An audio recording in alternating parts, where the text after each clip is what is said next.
Alrighty. So this might come as a shock, but I had a bit of a hiccup on the last one. I was cut out mid, like, what would you call it? Like mid rant or mid like philosophy. It was turning into a rant a little bit about Katee Roberts' like universe, because I'm gonna start this again, and if the power goes out, I'm fucking cursed. But okay, so essentially you've got a big circle, right? And in the middle of that circle you've got Kavar City. All right, and to make things easy, we're gonna say Kavar City is a circle. All right, and it doesn't matter how big or small you make the circle, just pretend it's a circle. Now now take out Kavar City, so you got a little donut. All right, and man, this could turn into an innuendo real fast. But you'd cut that donut up into different segments, and each segment is governed by or its districts, I should say, are made up by the different Disney movies or Disney franchises. So you've got, you know, the Beauty and the Beast district, you've got the Snow White district, the Little Mermaid district, Peter Pan's district. You got all of those different zones, okay, for every single Disney movie. Man, I hope the Cars district is in here too, or is that's Pixar? Fuck, never mind. But anyway, you've got those different districts. Now, what I'm confused about by Katee Roberts is, like, are there like gang wars that happen? Like, from my understanding from reading these books so far, is that there is a thirst to obtain more power or more control over a district to outweigh the other ones. I don't know why any of them would want to do this, because there seems to be like some kind of balance currently. But for example, like the Beauty and the Beast district borders that of the Little Mermaid, so Ursa, or Ursula, you know, however you fucking want to say it, one of the generals, I'm assuming general, for the Little Mermaid district, is trying to, I don't know, presumably kill the people in the Beauty and the Beast district and take it over as their control. I don't know how gang wars work. I'm not a street kid, as you could probably imagine. And the Beauty and the Beast district cannot defend themselves from Ursa. I keep wanting to say Ursaluna, not the fucking Pokemon, alright? From Ursula, because it's missing two of its major generals, you know, Gaston and Beast, alright? Because they're fucking in a BDSM club. Anyway, I don't understand the power that these generals control, because they don't seem too different from normal people, you know? Like, they just seem like, look at the fucking cover of the book. That scrawny bastard on the left is the Beast, by the way. How is he a general? Like, what do you mean? I can imagine the guy on the right, yeah, fucking, he looks like he's gonna fuck your shit up if you look at him the wrong way. Alright. But, like, I don't see how one guy can make a difference in something like this. Like, there hasn't been any world building on the actual territory itself, because it all takes place in Kavar City for some fucking reason. And I want to see, and I'm still at the start of this book, so you know, my opinion will probably change by the end of it, assuming that they talk more about their territory and what goes on in their territory, which I assume will happen, because the reason why the previous book was all Kavar City is because Hades owns Kavar City, so that makes sense why. And I'm assuming that because you know, Beauty and the Beast has their own fucking district that most of their shit will occur there. Alright, and that Kavar City is just a training ground, but, I mean, you know, I don't know. Okay. Currently 5:30 AM. Good God, Gaming Turtle.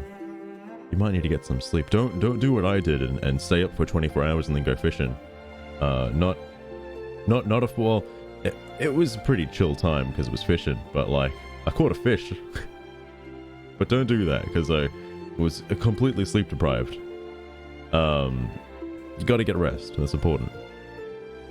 Anyway, I just want to know what power these generals supposedly have, according to Katee Roberts, because the way I see it is, in my honest opinion, I think the Snow White district probably has the most power, considering they have 7 generals in all the different dwarfs, to basically fucking just wipe out the rest of everybody else. Like, they've got 7 of these guys, right? At least more than 7, because they got the other characters too. But if it's just the characters from the movie, that's a lot.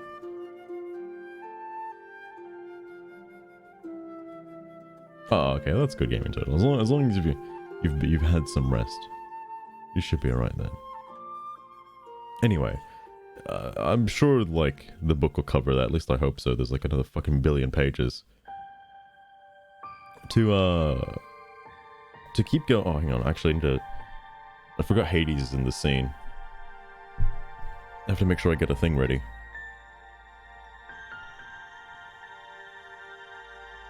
Alright, there we go. Yeah, okay. So again, this might, considering, I'm just going to cut this and put it at the end of the previous part, just because it is still a continuation of the last stream. I just wasn't able to do it. I exchange a look with a Gaeton. He nods, letting me lead this conversation. A fire trucking first. Though, I suppose that's not strictly true any longer, since our respective relationships with Isabell detonated. Some of the animosity between us collapsed with it. Not all, not by a long shot. But I can stand next to him without knowing to cut his fire trucking throat. An improvement. I meet Hades' gaze. 2 weeks won't make a difference, one way or another. Beyond that, I wouldn't worry too much about Cordelia seeking revenge, since she's the one who sent her baby sister here tonight in the first place. Hades doesn't blink. I highly doubt she envisioned the terms of the bargain you struck with Isabell Belmont, Vampire Slayer.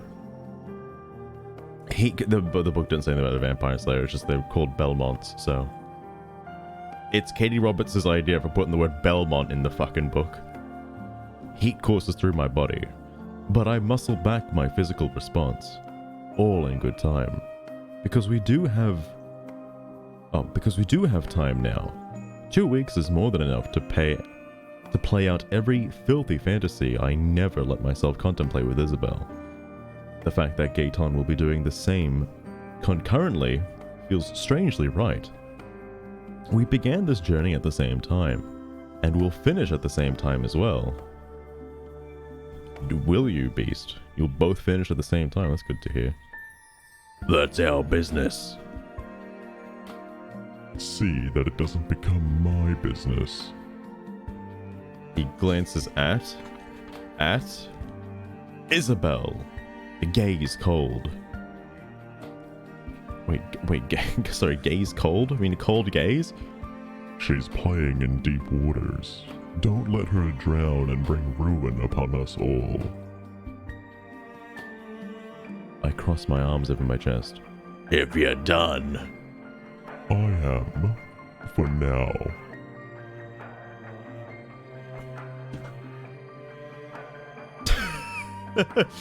That's true, Gaming Turtle. Unfortunately, it would be a pretty okay. If I'd read this without doing voices, I shit you not, it would be pretty good sleep material. However, in terms of like reading this without seeing it, it's hard to distinguish when somebody's talking because Katee Roberts doesn't do the thing where like if somebody's speaking, it's like, oh, you know, this person said this, or you know, that's what they said, or something like that. So it's written like a script, which is weird. But yeah, is Hades in the book as well? Yes. So apparently, I may end up getting the rest of the books in this series because it seems to be like a Marvel Cinematic Universe, that all of these books, Desperate Measures, Learn My Lesson, A Worthy Opponent, The Beast, The Sea Witch, and Queen Takes the Rose, all seem to overlap with each other. All the characters are like floating around in you know, up this pocket dimension. And it is a bit weird because, yeah, they're currently all in the room with Hades, and I don't know, it makes sense because, you know, they're trying to build up the universe, but I didn't realize. I thought, you know, they'd respectively fuck off from this story, but no. So the Hercules voice and the Meg voice, of course, both overlap with, you know, this Hercules voice and this Meg voice. So I can't really change that now. I've committed to it. I turn and lead the way out of Hades' office. Aurora is nowhere in sight, which is just as well. We don't need an escort to the exit. I nod at Atem. Adem? Who the fuck is Adem? What? Who's Adem? I nod at Adem from the front desk and step into the elevator. We don't speak again until the doors slide open and the cool air of the parking garage seeps into the elevator. Your place, your transport. I know where Gaeton lives, of course. It pays to keep track of these things, especially since we both found ourselves something of a precarious position leaving our old territory, but he's hardly sent out engraved invites to his place. Adem seems to be the person who is the bouncer at the entrance, but his name was never explained in either of the two books I read. The FE17 trailer, I'm excited for it because it looks like FE17 seems to obviously draw reference from every other Fire Emblem game in the series, which hopefully I can finish the ones I haven't played by the time that comes out, because they showed Sigurd in the trailer and I'm like, holy fuck, I know who Sigurd is. And I feel bad for the poor suckers who haven't played Fire Emblem 4 and don't know who Sigurd is. He's so powerful. Anyway, he nods and leads the way down the ramp to the sleek black SUV. I glance around for a driver, and he catches the look. Gaeton gives a poopy-eating grin. Not all of us are fancy, wenches who need to be carted around. Sorry, I had to censor that word. I narrow my eyes. I prefer to keep my hands free for other purposes. He snorts. Whatever you have to tell yourself, donkey hole. Isabell stirs as I open the back door, and Gaeton sets her carefully on the seat.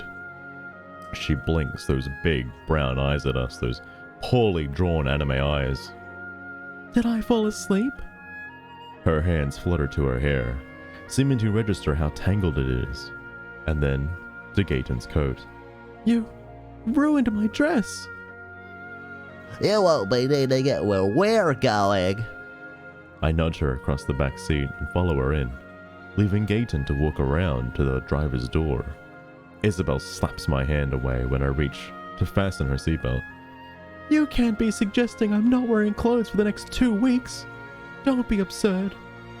Gaeton backs out of the parking spot and heads for the exit. Depending on how many pieces of clothing you want ruined, Isabell, your choice. The easy charm is gone again, leaving a simmering anger. I recognize down to my very soul another similarity I don't want to share with this man. James, welcome to the stream. Oh, Hades is gone, by the way. They're all in a car now. Hang on, get him out of here. But James, this is Beauty and the Beast, or in this case, The Beast by Katee Roberts. The cover is in the bottom left, and for reference, that is the bottom of... Hang on, James, hang on. I want to ask you a question real quick. Alright. If you're looking at this cover, alright, And the three characters that are shown on this cover is the Beast, Gaston, and Belle. Who do you think is Beast? And yes, it is definitely smut fanfiction. Big smut. But my question is, who do you think is Beast and who do you think is Gaston? Guy on the right? I thought it was the guy on the right. I thought it was the guy on the right too, James. That's right, Gaston is the one on the right. Which makes no fucking sense, because how the fuck does that guy on the left look like Beast? In any capacity. In any capacity at all. Like, because the game, let's keep saying the game. The book references Gaston as being like this tall fucking like buff dude, alright? But he's got facial hair as well. And like, granted, yeah, he's got fucking skinny prints. Yeah, so like, but I'm expecting Beast in a more like, I don't know, beastly appearance, not his like fucking pussy human form. Like, he's so weak. He's so feeble. How is he a general? Like, what? Also, what's even more funny is like, you're telling me Isabell had a hard choice between Beast and Gaston, and like, in that, if that's the comparison, all right, why did she not just pick Gaston? How does the Beast even have a chance in this equation? What the fuck? It's absurd, absolutely absurd. I'd pick Gaston. Even looking at the current images I have on the screen for the characters, I'd pick Gaston.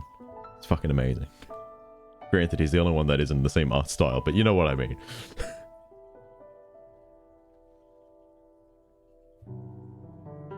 3.95 of Goodreads. Is that real? Wait.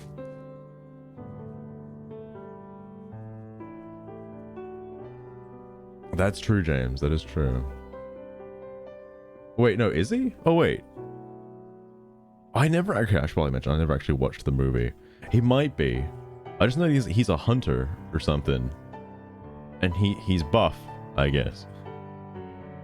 How are the personalities in this no, oh yeah, in the book? Beast is more aggressive and more forceful, which again, judging by the cover of the book, it doesn't seem like that. But sure. And Gaston is the more like, you know, delicate, like more innocent one, which again, judging by the cover of the book, doesn't seem right. But yet, Gaston is one that's taller. So, Gaston is the one on the right. So, alright. It just seems wrong. It seems like Beast and Gaston should be the other way around. Complete self-centered asshole. But like, how the fuck? Oh god. Katee Roberts, please. I wonder if Katee Roberts like studied the Disney like universe and like read all the books, watched the movies and all that sort of shit before writing this, or is doing it from memory. Like, she grew up with the Disney movies and was like, yeah, I'm just gonna write a fanfic about them, and then, you know, and then here we are with, you know, the Beast, scrawny guy, doesn't even look like it. He doesn't look like he has any animalistic presence at all, yet fucking ravishes her dress and shit. Is weird. It does. It is kind of strange gaming title. It's weird. I'd probably go see more of that in the car ride. Anyway. I lean back against the seat and look at her. Even out of her depth and looking like she's just been fire-chucked within an inch of her life, Isabell is a study in perfection. She's always been beautiful, but it's the intelligence in those brown eyes that draws me in again, and again, and again, and again, despite myself. There's only two agains. My position in Cavacity would have been a lot more secure if I'd been able to resist that spark. Her father, Orsino, I don't think that's right. I don't know who Belle's father is, but I don't think it's Orsino. Didn't exactly disapprove of our dating her, but that man would have taken the moon right out of the sky for his youngest daughter. So he never said a word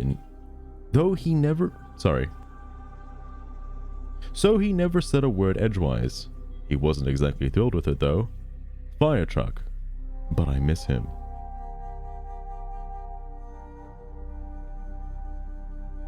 About a fetish through a Twitch stream? Oh my god. Could it perhaps be hot tubs, because Twitch has a whole category for that, for some unknown reason. Angry at the loss of another person I cared about, angry at myself, I rake my gaze over her. What the big man isn't saying is that your pizza is ours for the next 2 weeks, and we won't tolerate anything limiting access. She jerks back, staring at me as if she's never seen me before. Have you always talked like this? Not to her. Never to her. I bound myself up in love until I couldn't breathe. Just so I could be worthy of this woman. All for nothing. All of it was for no goddamn reason. I leaned forward and give her a cold look. Only to the people I fire truck. An important distinction, and one she picks up immediately. I see. She narrows her eyes. So, you're going to fire truck me, beast? Take all that aggression and anger out on me? I should really replace the word fire truck with something else. She lifts her chin. A clear sign that she's stepping to the line drawn in the sand between us. Bring it on. Isabell? Gaeton rumbles.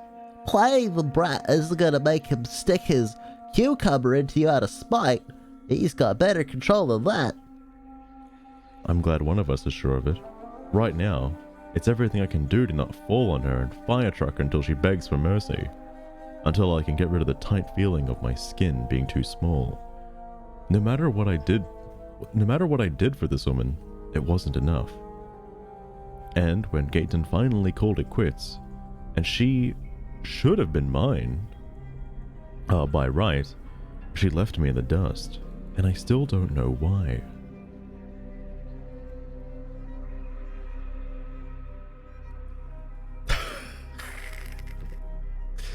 James, I wonder if that's actually, I wonder if you have a point.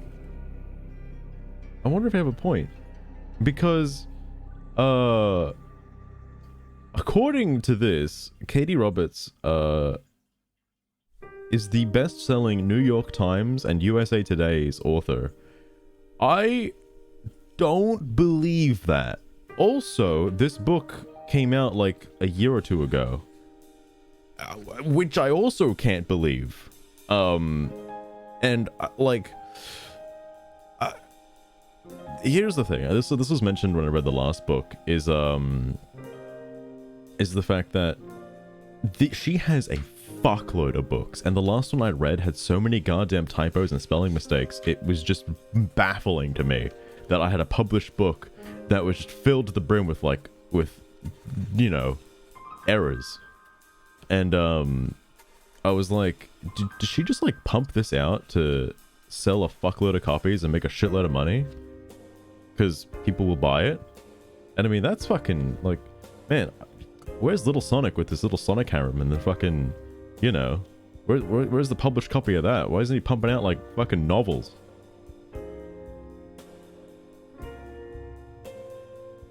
Be real, but that's the thing, the Gaming Turtle. I do have another book lined up after this one that is not written by Katee Roberts. That is actually pretty fucking decent, apparently. That is actually good smut. Believe it or not.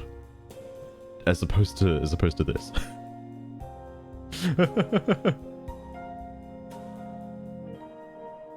Oh, I see, Gaming Turtle.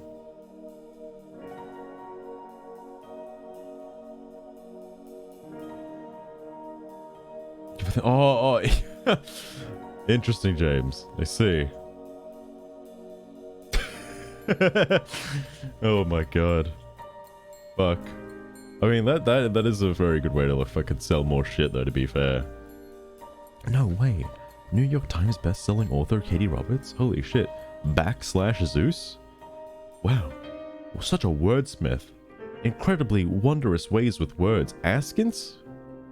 Fucking fantastic. Strange punctuation on different lines? A pioneer of her age. Alright.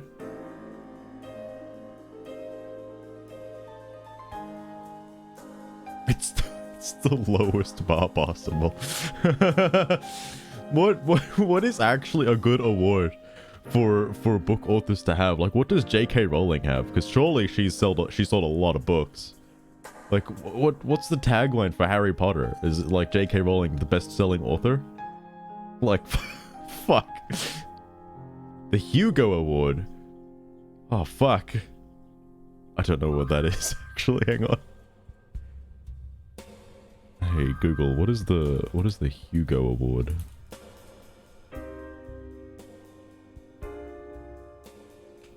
Well, I'll be damned.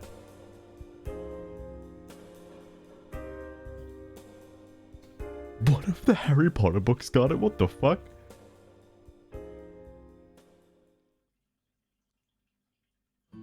Holy shit.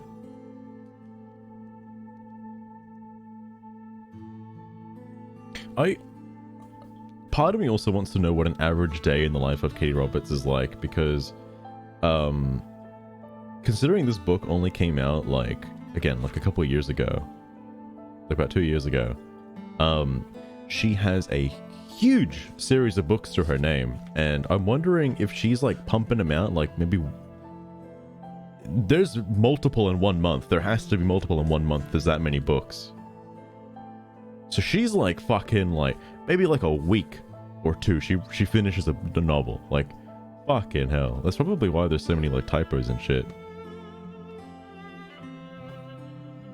Dune won it. Oh damn.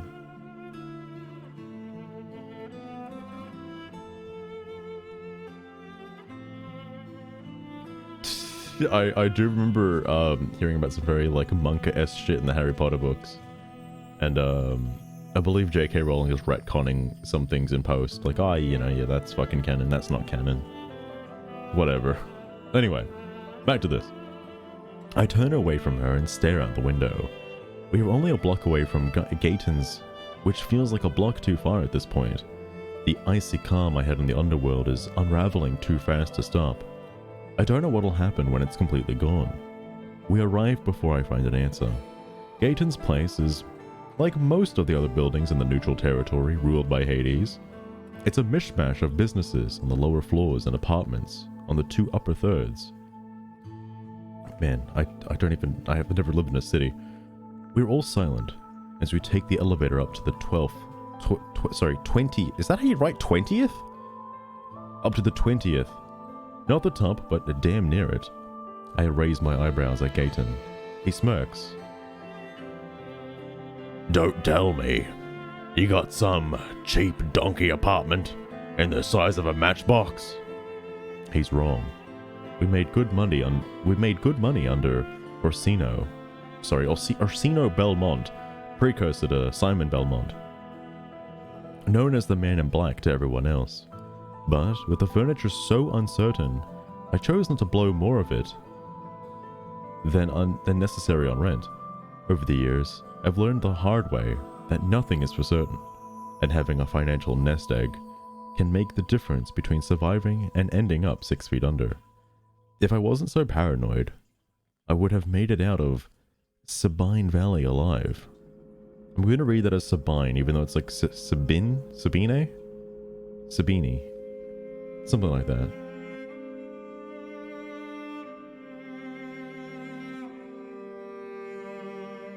That always confused me, Gaming Total. It's like all the rejects just kind of go to Slytherin.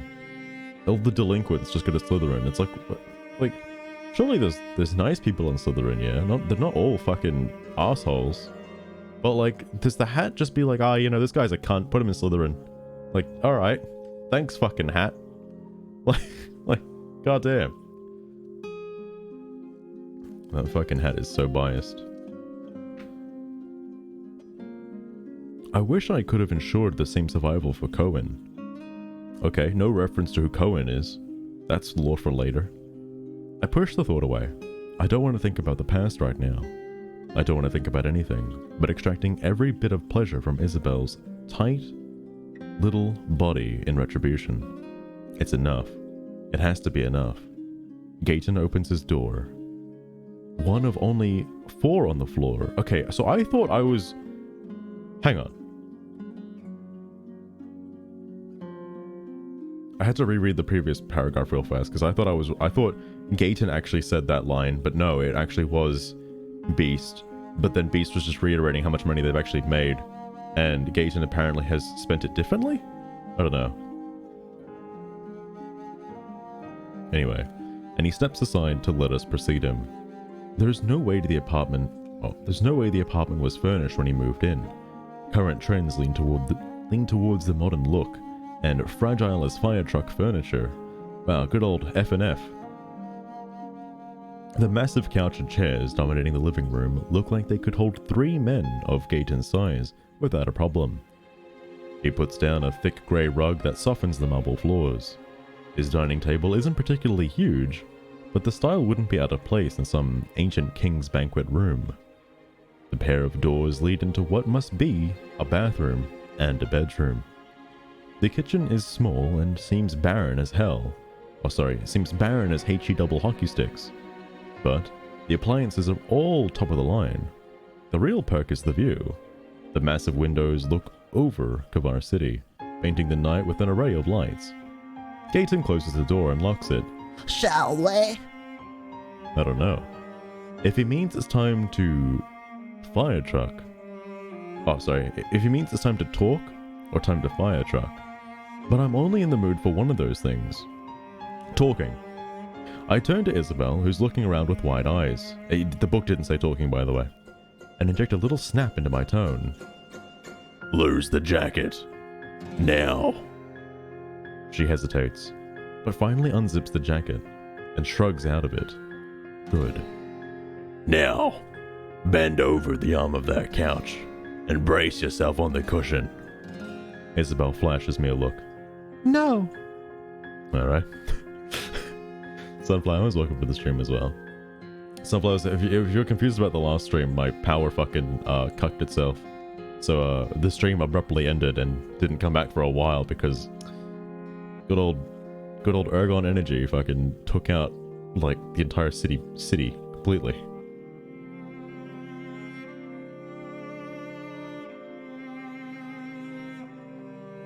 Yo, James, actually, hang on. A big video about Harry Potter. Please link that to me. Okay, hang on. You already did. All right, I need that. Oh shit, yeah. Hello, everyone. I will save that for later. I fucking love long video essays. They're my favorite.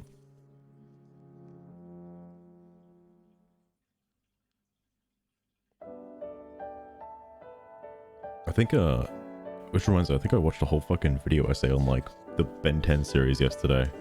God, that was a blast from the past. Thank you, James.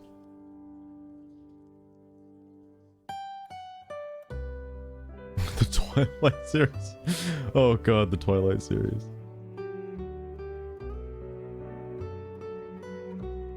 Oh yeah. I'm essentially just continuing from where I left off last time, which this is still chapter 5. And I was gonna come back last night after the power came back on. Unfortunately, internet did not allow that, and as much as I would want to stream with like 2 bitrate, I don't think I could survive on 2 bitrate. I don't think I could. But things are back to normal now, thankfully.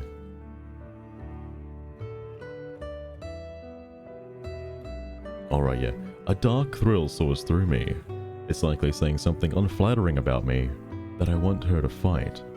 I want to force her, knowing she's getting off on it, just as much as I am. You won't like it if I have to repeat myself. Safe word. Gaeton rumbles. Candlestick! She shoots back. Isabell glares at me. Repeat yourself all you want. I'm not bending over the arm of the couch like some kind of sacrificial lamb. Interesting that she sees it that way. The dark thrill surges higher. Now, princess. She lifts her chin and says the 2 words destined to toss a lighted match into the gasoline-soaked room that is our current situation. Make me. Chapter 6 is from Isabell's perspective. This book has mostly been Isabell's perspective. So far, with that one section being about Beast. And that's about it. Everything else has been Isabell so far.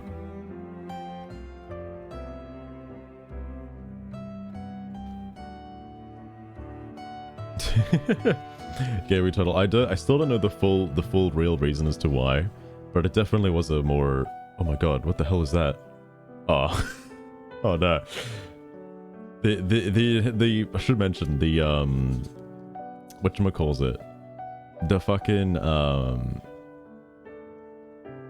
the channel points don't quite work for the reading streams because they're not game related. However, I will enhance Gaston. Make him a little bigger. Get him nice and close. So anyway, chapter 6. For the first time in my life, I'm acting on pure instinct. No thoughtful consideration of consequences. No playing out scenarios to reach the best solution. I am all animal as I back away from Beast. The only way his expression goes, from the way his expression goes predatory, I brace for him to move, to chase me, to... I'm not sure what comes next. Yes, you do. You absolutely do know what comes next. I'm afraid to even guess. You can guess. It's super easy. He's gonna fire truck you. All I know is that I want it more than I want my next breath. I'm so busy watching Beast, I don't realize Gaeton has moved until he's almost on me. I scramble back, but he eats up the distance in a single stride and grabs my upper arm. I expect him to pull me toward him and immediately dig in my heels.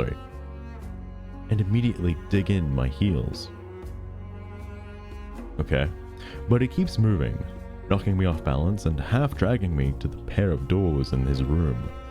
I get a glimpse of his massive bed before he lifts me and tosses me onto it. Man, they went from the kitchen to the bedroom real fast. Oh yes, of course. Where's Belle? There we go.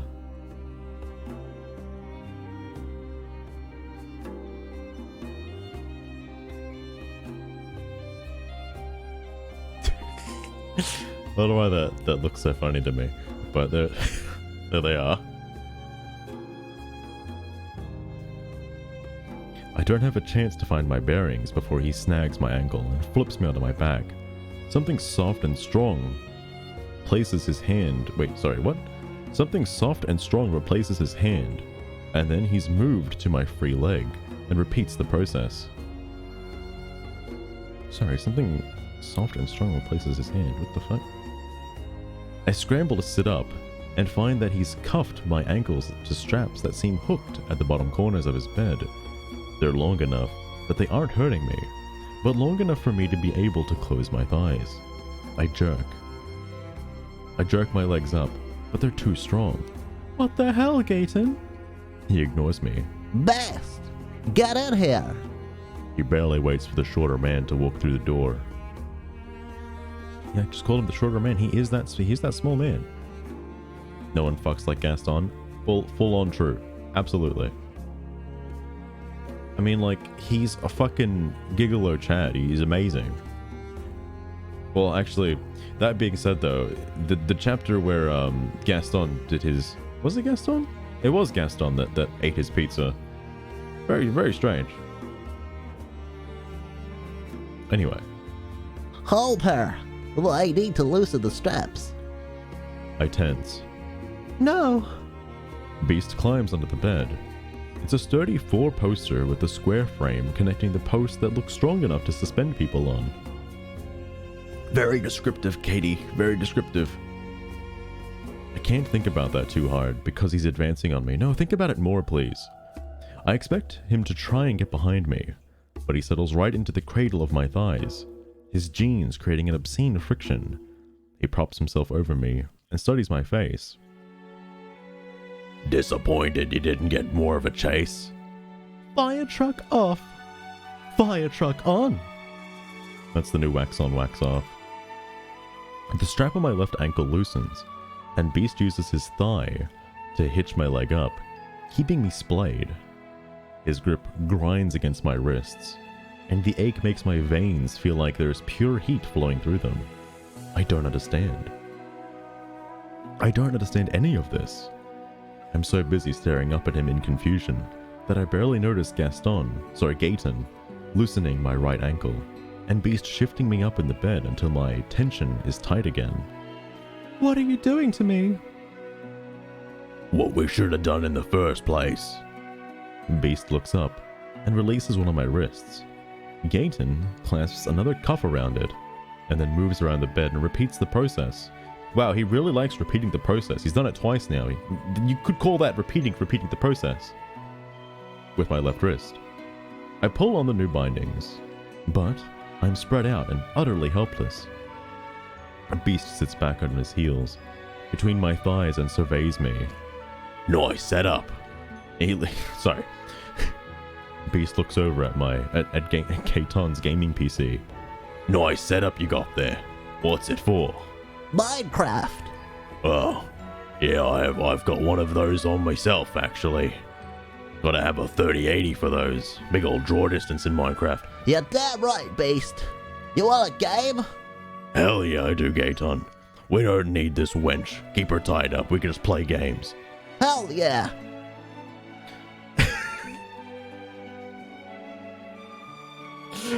Oh my god. Censoring the swears, because this is a naughty book, alright, and I don't know if Twitch allows me to read naughty books on stream, so I'm making sure it's PG-13, okay? For, you know, so people can read this of all ages, alright? So they don't have to worry about, like, naughty words being in it, because it's not the act, right? It's the naughty words themselves, like, you know, there's nothing strange about pineapple going inside of some pizza, yeah? Right? Right? Some good old P on P action.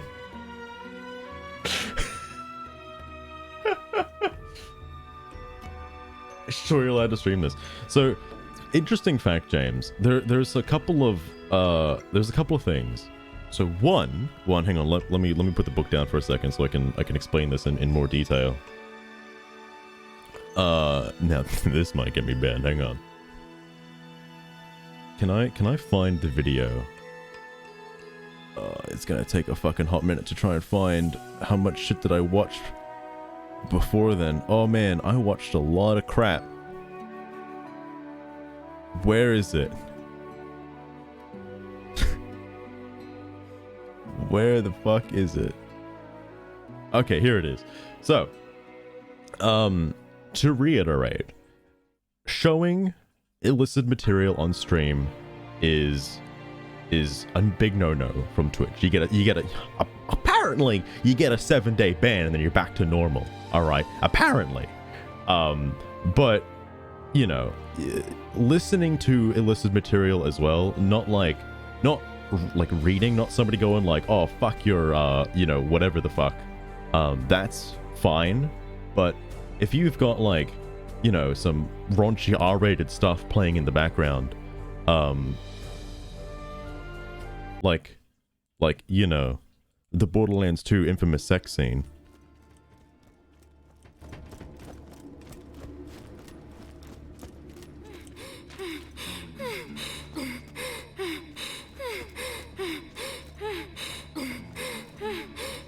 That's not real, by the way. That's just Gage panting from running too long. Don't worry about that. Twitch, don't ban me, please.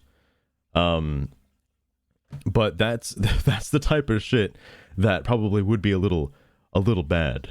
All right. The other thing is, you know, if it actually was, hang on, can I find the? I've got another video here that I don't think anyone's ever heard of before because I never posted about it. Do I have it? Oh my god, it's right here. Hang on. Ricky, really hard. Dun Dun, also excited. Ricky, you guys like Xenoblade, yeah? With Monado. This really isn't my speciality. Make Ricky smile. You may be right, Ricky. Oh, make it easy for Ricky. Make it a swift victory. Ricky getting excited. I probably Leave this shouldn't to play this me. on stream. Ooh. Ricky may well be the softest of all Noppon. Oh. Felt that, huh? Ricky on. Alright, that's enough for that. That goes for 3 minutes, by the way. Anyway, that's just some voice clips from the game, played in, you know, sequential order with some crazy springs bouncing around in the background. Something like that would probably get you banned on stream, though. you know, for reference. Again, there's no visuals. That was a dumb project I worked on for like a month. But like, what was it? There is actually some speculation with reading a book. No one's really done it, is the thing. No one's been like wrongly accused of reading a book on stream or anything like that. However, there are some gray areas. One of the gray areas is if it's a published book by a well-known author, buying the book and reading it on stream could be a bit of a gray area, because you're technically using somebody else's, like, it's basically like playing a clip, all right, from another YouTuber or something. It's like it's just playing a video from somebody else. However, that's the other thing I was going to talk about, James. So if it's, while that is a gray area, the way around it is the fact that you're reading it. It's not like it's an audiobook from Audible or something like that. You're doing it yourself, giving it your own like commentary, your own like free form of speech put into it. So it's, you know, it then stops becoming their work of art and more your work of art. It's like commentary videos on YouTube, essentially. If, you know, you're like reaction content, essentially, basically. It's like that. Like Moby Dick. Moby Dick would be interesting. Also, with a title like Moby Dick, my god, why is there no fanfic about Moby Dick? Anyway, that's like kind of stipulation. I don't think you can get banned for something like this because it is just reading a book on stream. Granted, the book is a little bit for an adult audience. However, Twitch has a goddamn mature setting, alright? And I swear to god, they need to fucking use it sometimes. But here's my counter argument, alright? If I'm reading a fucking book in my hands on stream, and you have Amaranth in a fucking hot tub, sweating her fucking cheeks for 1 million clicks and a shitload of money, why the fuck can she get away with that? What about the fucking lady that got fucked on stream and, you know, got banned for 7 days and came right the fuck back and is streaming again?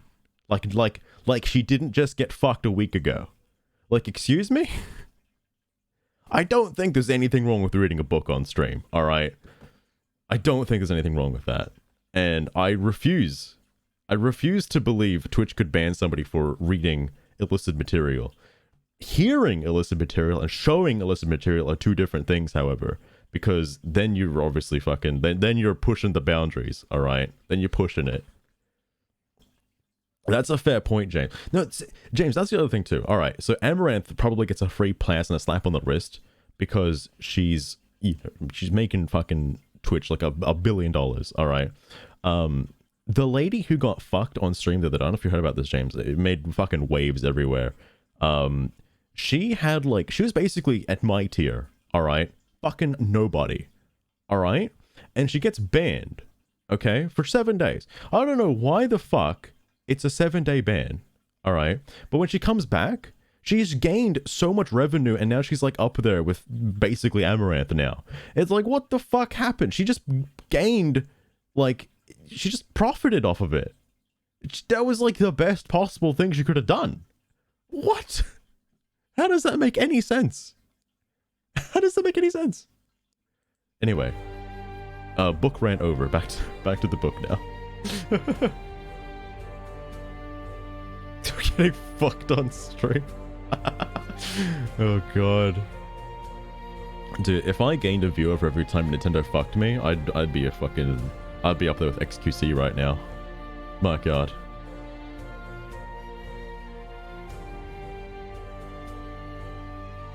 I hope these are fuzzy cuffs, by the way. I don't know if they are.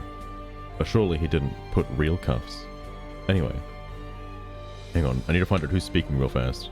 Oh, that's right, Beast was complimenting Gaeton in his nice setup. Saves me from having to improvise. I twist to examine the cuffs on my wrists. They're wide and padded on the inside. Tight enough that I can slip my hand out, but nowhere near tight enough to cause any kind of damage. It strikes me that he must have used them on others before. He brought others here and tied them up, and jealousy spikes. Hot and toxic. Something I have absolutely no right to. Beast grips my chin, lightly, and turns my face back to him. His brows pull together the smallest amount as he considers me. Is being tied down that makes you unhappy? Or something else? Safer to say, I hate the bondage. Safer to keep the selfish part of me hidden deep. Oh yeah, there were no swears in the last little bit. I thought there was. Anyway, safer to keep the selfish part of me hidden deep, because they will use any and all revealed vulnerabilities against me. I close my eyes. I promised honesty. I can do this. I don't have another choice. I like the bondage. That's a very careful non-answer, princess. I swallow past my suddenly dry throat. I was thinking about Gaeton having other people here. About what happens when he does. How hypocritical of you. Beast looks over, guiding my face through the same, to find Gaeton leaning against the wall, watching us with shuttered dark eyes. Beast sounds almost amused when he says, Well, Gaeton, how many people have you fire trucked on this bed? Answering that question serves no purpose. Relief twines, with something less pleasant. He's definitely had people in this bed. He doesn't want to admit it.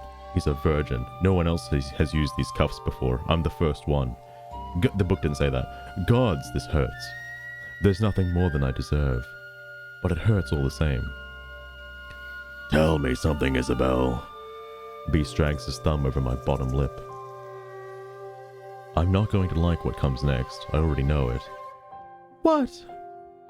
His voice is soft in my ear, but designed to carry to Gaeton as well. How many? I should change the word of this. I keep using it, but it's more funnier if I make it something less innuendo-y. Oh, dude, what if I use the word horses? That's too... Or maybe...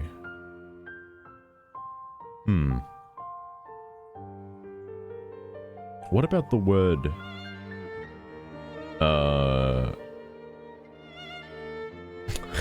What about the word roller coasters? No, that doesn't work, because you can't put your roller coaster inside something. Like a tunnel, maybe, perhaps. Ah, here we go. How many trains did you ride this year, since you rode ours? The smart choice is to keep my mouth shut, but I'm still dealing with the sting of Gaeton's non-answer. Beast moves back enough. She really likes the word non-answer. Beast moves back enough to look me in the eyes, and I have to fight the urge to snarl at him. Answering that question serves no purpose. Wow, repeating ourselves, are we? I don't know if I thought it would feel good to throw Gaeton's words back at his face, or back in their faces, but all I'm left with is a hollow sense of sorrow. None of those people matter. None of them made up for what I lost. How many? They're only gone for like less than a month. I expected anger. I expect a mirror of the jealousy sticking its barbs deep into my heart. I don't expect him to laugh in my face. Sounds like you missed us. I blink. How the hell do you jump? Like, make that jump in logic? How many times did you fire truck me and go straight to Gaeton because it wasn't enough? Or the other way around?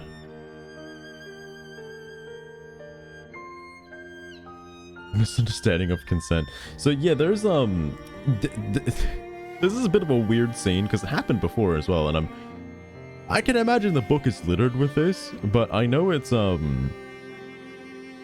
like, dude, I don't know if I like Katee Roberts as an author. I'll be real with you right now, but the Hades book was kind of okay the whole way through. It was all right.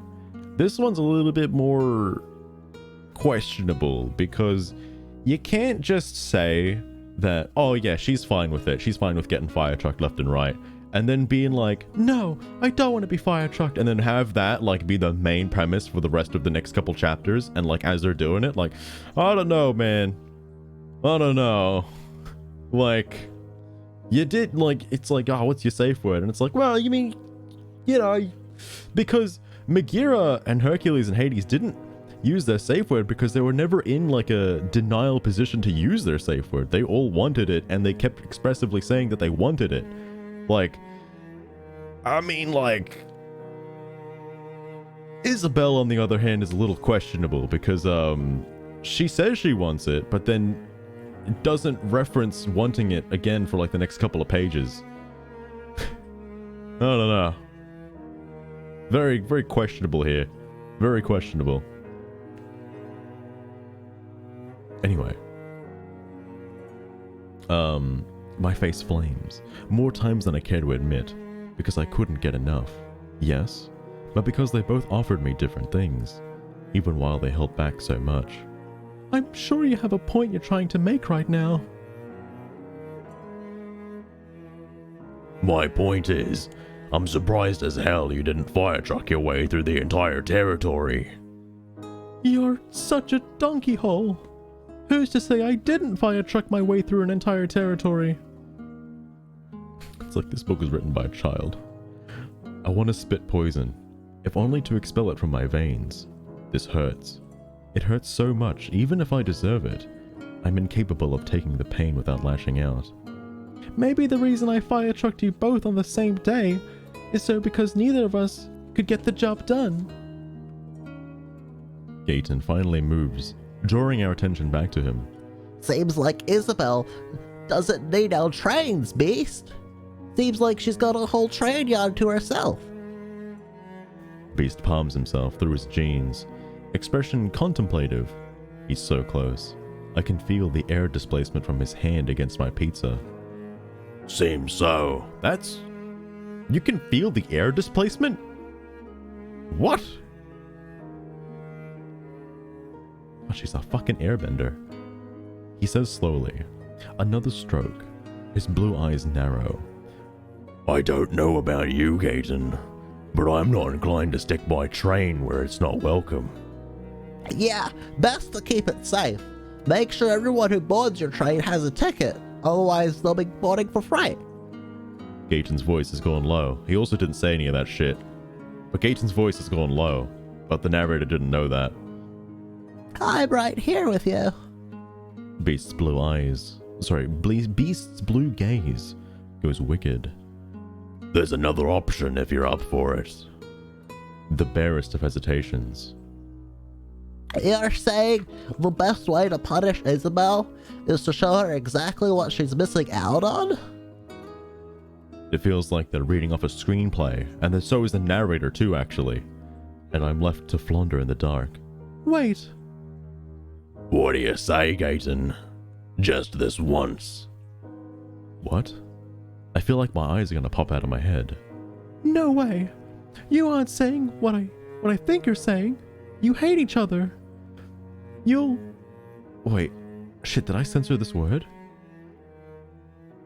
You'll seriously have a Nickelodeon slime fest just to spite me? Gaeton is watching my face. He finally nods. Just this once. I was always a fan of getting slimed. That was, not in the book. Although it could have been. Beast finally looks at him. Be sure it's what you want. Wait. I don't have to like you to want this. I've seen you fire truck. Gaeton gives a lopsided grin. I'm sure he's seen his fire truck parked in the garage next to his train. I'm sure. Then strip. Gaeton is grinning when he pulls his shirt over his head. My breath stalls in my lungs. Gods, I missed him. His body is craving. Sorry, his body is carved, but also craving KFC, but carved in huge slabs of muscle. Not defined. Exactly. But he looks like the men who compete in those strongman competitions. Excuse me. Not defined? but the people in the strongman competitions look like fucking statues. His pants follow his shirt to the ground. And what, do they walk and park themselves in the fucking cupboard as well? Anyway, they follow him to the ground, and then he's standing there, naked, before us. His train hard and in the train yard. Ready. He palms it with a big hand, and gives himself a rough stroke. Is he, is Beast, is me. I look up. There was no is me. I look up, but Beast is watching Gaeton, as he's seeing him for the first time. Still not a friendly look, not really. But there's clear lust in his blue eyes. Whatever his feelings about Gaeton, he's just as affected by this show as I am. Beast absently runs his hands over my hips. He looks good, doesn't he, Princess? No lies. I'm not incapable of them in this moment. You've lied for like the... Right. Yes. It hurts to look at Gaeton. It hurts so much more than I expected. I love them both. But Gaeton is the one who left me. The one who harmed me with... Sorry, the one who harmed with my inability to choose. How did you not choose him? My voice is hoarse, as if I've been screaming for hours. He looks good. Gaeton doesn't spare me a glance. You top. That wasn't proper English. I think he was trying to tell you to take your top off. But, you know, he just said you top. I don't know if that means, you know, something else. I was planning on it. Beast stops touching me and moves off the bed. The men walk together in a large cabinet in the corner and open it. I get a glimpse of a wide array of toys. Everything from floggers to things I have no name for because you couldn't think of them? Katee Roberts? Floggers to what else? What else? Oh. Boy, I love every fucking fruit. I love everything from apples to things I don't know the name of. Fucking, I love all kinds of fruit. Hell yeah. But my gaze snags on Gaeton's round donkey.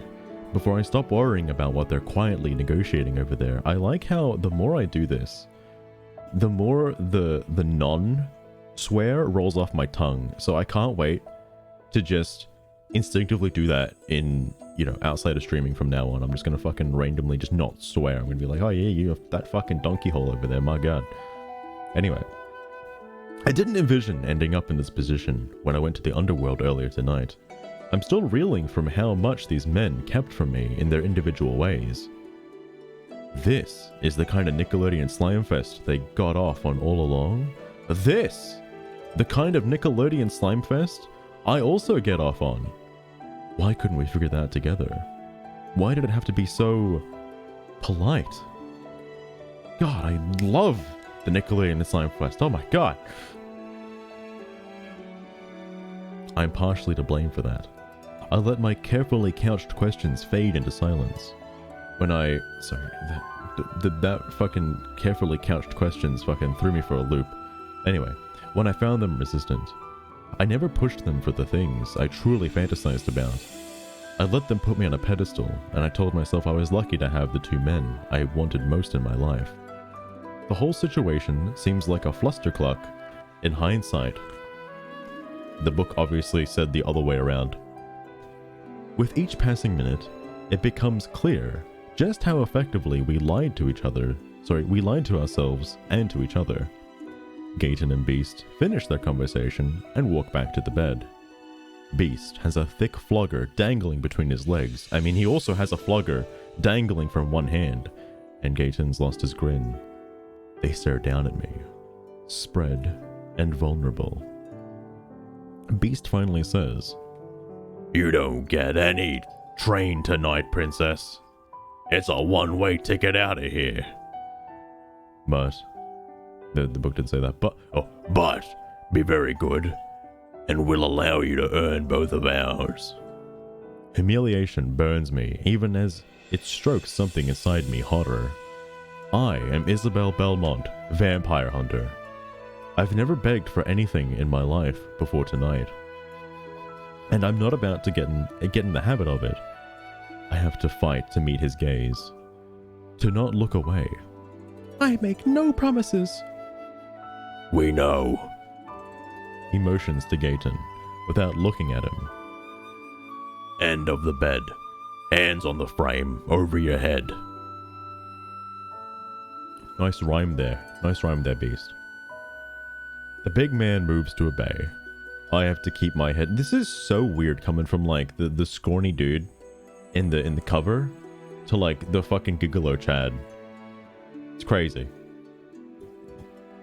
Anyway.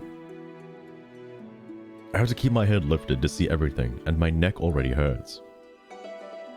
With his arms overhead, he looks even bigger. And he watches me with those dark eyes that contain too many emotions to name. Anger is there in spades. Desire is in clubs. Lust is in hearts. The book didn't say that it stopped at desire. Desire too, but that's not all. Beast moves to the side of the bed and carefully wedges a pillow under my head. Can we stop with the fucking rhymes, Dr. Seuss? I almost thank him. Almost forget that they're doing this to punish me. He's gone before I make that slip. Imagine that's what it's like. Same gaming total. A lot of people seem to love 50 Shades of Grey, but again, I feel like it's on the page of like Twilight. And I think I've only ever seen the movies like once, and by God, I wish I could scrub my eyes. But I wish I could do the thing that Dumbledore does and take the memory and put it in a little jar and then burn the jar, but you know, can't do that unfortunately. But I imagine it's like that. He moves slowly towards the big man, his gaze intense. How many strikes, Gaeton? Gaeton smirks. How good is your stamina? Good enough. Beast moves out of sight. Your safe word. Oh, man, I just realized so I didn't realize that the rose was a symbol of Beauty and the Beast, and boy God as it is. Now Gaeton's gaze drops to me, and for the briefest of moments. Rose! Yep, good old Rose.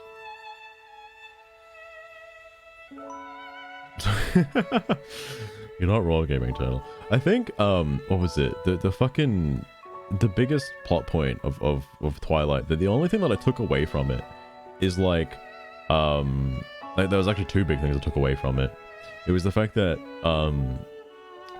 who was the main character? Was it Belle? Hang on. I think it was Belle actually. What a interesting change of pace. But yeah, she's like, "You're a vampire. Turn me into a vampire." And Edward's like, "No." And Belle's like, "Turn me into a vampire, please." And Edward's like, "No." Oh, Bella. Okay, that makes more sense. Yeah. And then he's like, "I'm gonna leave." And Bella's like, "No, please come back. Turn me into a vampire, please, for the love of God." And he's like, "No." And then he leaves. And then he's like, and then she's like, "Well, fuck this," and then gets with some other guy. And then Edward comes back, and Belle's like, "Please turn me into a vampire, pretty please, with the cherry on top." And he's like, "No." So she dies.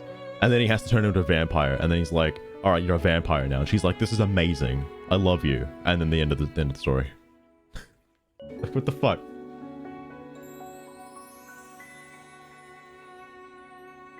Oh, really? Oh my God.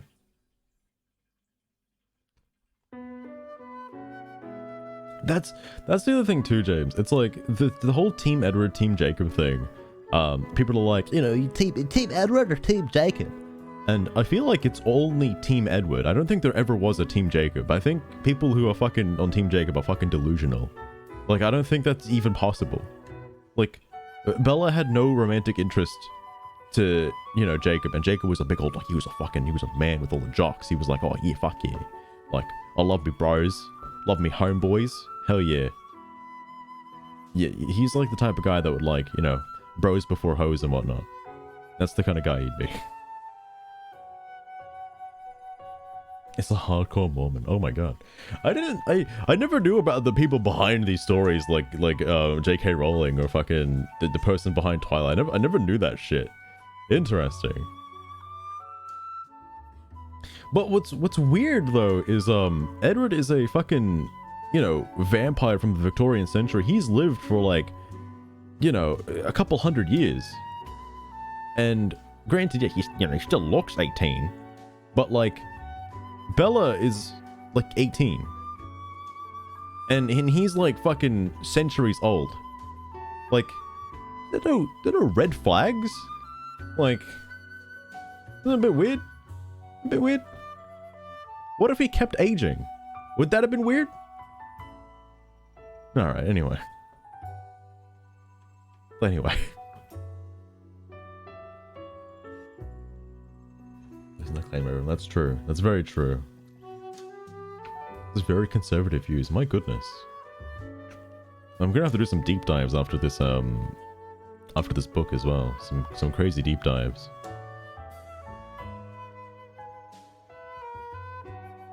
Oh my god. So here's, okay, it's about to happen again. But something I've noticed in this book so far is that Katee Roberts loves repetition. Like, and she didn't, this is weird, because she didn't do it, almost ever in the fucking first book. But there is so much repetition in this game. I don't know what the fuck is going on. I don't know if she just ran out and was like stressed, but like, my god, I hope you're ready for this.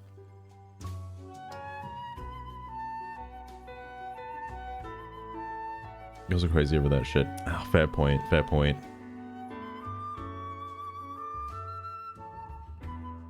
Did I say game again? Fuck me. I'm so used to playing games on stream. This is like the second actual, like, physical book I've ever fucking read. Nah, I've read more books, but nothing since streaming. Anyway, shock drowns out the sound of the first strike. I barely register the way Gaeton flinches, too busy repeating that word silently to myself. Rose. Rose. Rose. Rose. Rose. There was only 3 roses. A nickname he jokingly called me, because I loved them so much. Roses.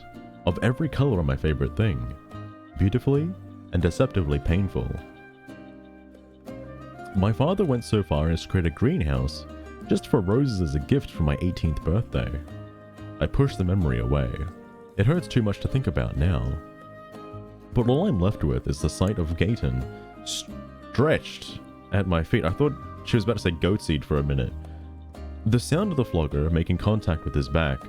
His eyes have gone a little hazy, and his flushed skin almost hides his freckles. He's got freckles?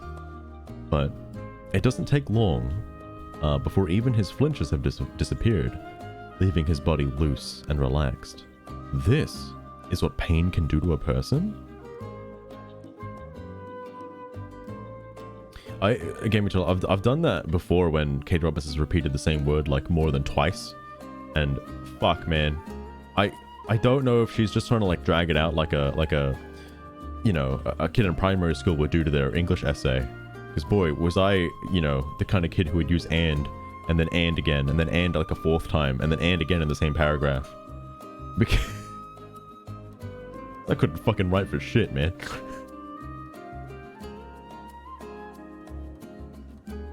Shit, birthday present. Good luck. Good luck trying to keep the flower alive for more than a week. Anyway, Beast appears again, holding the flogger with a contemplative look on his face. He transfers his attention to me, and I feel like I have nowhere to hide. This man sees everything. He raises his brows. The princess wants to try out the flogger. She'll have to get in line. Gaeton gives a gruff laugh. Fire truck. I need that. What? I'd wager you need a whole lot more than that. Beast sets the flogger on the nightstand. But it's a start. He surveys us. Gaeton, on the bed, hands and knees. Gaeton slowly obeys. I can't tell if he's resistant to the position, or if he's floating on endorphins from the flogging. It's been a year. Wow, time passed a year on the bed? Are you guys not dead? Alright. It's been a year. Fuck, man. But anyway, But he's 1,000 times better at closing himself off to me than he has when we were together. Or maybe he simply never bothered to shut me out before. Either option makes me happy.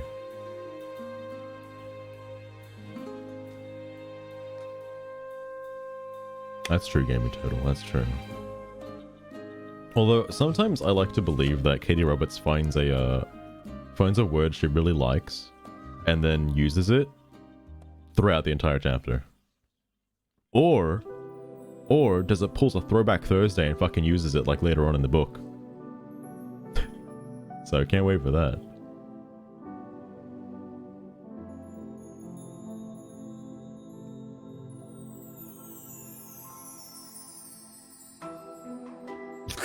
I'm gonna say either the second or maybe third chapter of Three Houses, because I know it takes such a long time to go through 1 month in Three Houses. You only have to make it through a year in order to unlock, well, in order to get to, like, you know, stage 2.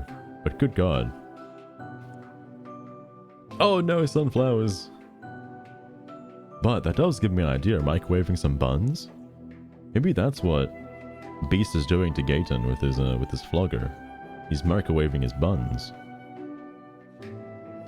I'm on the 5th? Oh, damn.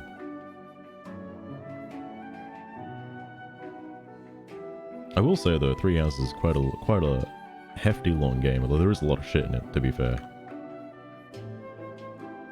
Anyway, he crawls onto the bed and kneels between my thighs, with his hands on either side of my hips. His gaze drops to my bunnies, and his fingers dig into the comforter, as if he has to fight himself not to touch me. Gaeton. We both look over as Beast strips. He does so. He does it like he's done everything else, efficiently. I can't help drinking him. Sorry. No, that's what it said. I can't help drinking him in the same way I drank in Gaeton. Beast is driven by demons he's never named. Driven by demons he's never... And it's reflected on his body. A variety of scars cover him from... Sorry. Let me look at this image again. I know he's wearing a little light skin shirt, but fucking hang on. A variety of scars cover him from shoulders to... Okay, I don't know why I was reading that weird. A variety of scars cover him from shoulders to ankles. Physical markings of things he survived before coming to Kavar City. A few of them are bullet wounds, but most of them are long lines from knives and similar slashing weapons. Each muscle is clearly defined as further evidence of just how hard he drives himself.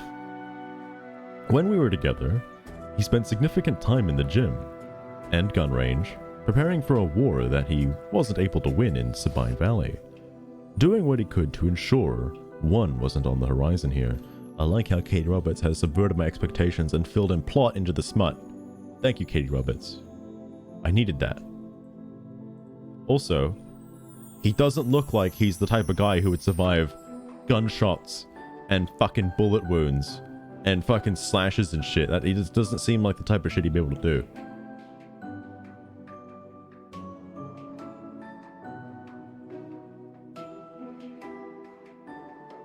Drinks people. Belle does drink people. Oh, that reminds me, Gaming Turtle. There's a guy on YouTube I've been watching for a fair while now. His name is... Hang on.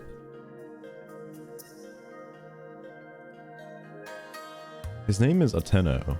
Actually, let me find his thing.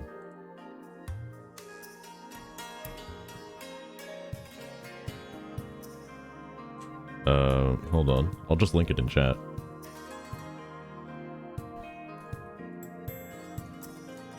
This fellow blows my fucking mind because he has probably beaten Fire Emblem Three Houses on the hardest difficulty in every single possible combination of like restrictions and challenges you could even fathom. Like you could even imagine, like from solo challenges to no exploration challenges to fucking no weapons and shit like that. Like, the amount of shit that he's fucking done is baffling to me. Like, he's able to he's so good at specifically Fire Emblem 3 houses that it blows my mind at just how amazing he is. So I'd highly recommend checking him out if you want to see some like ludicrous 3 houses challenge like difficulty gameplay. I think he's done a recruitable. I saw a recruitless Iron Man on the hardest difficulty with like fucking crazy bullshit as well. Like, my god. Oh, who could this guy be?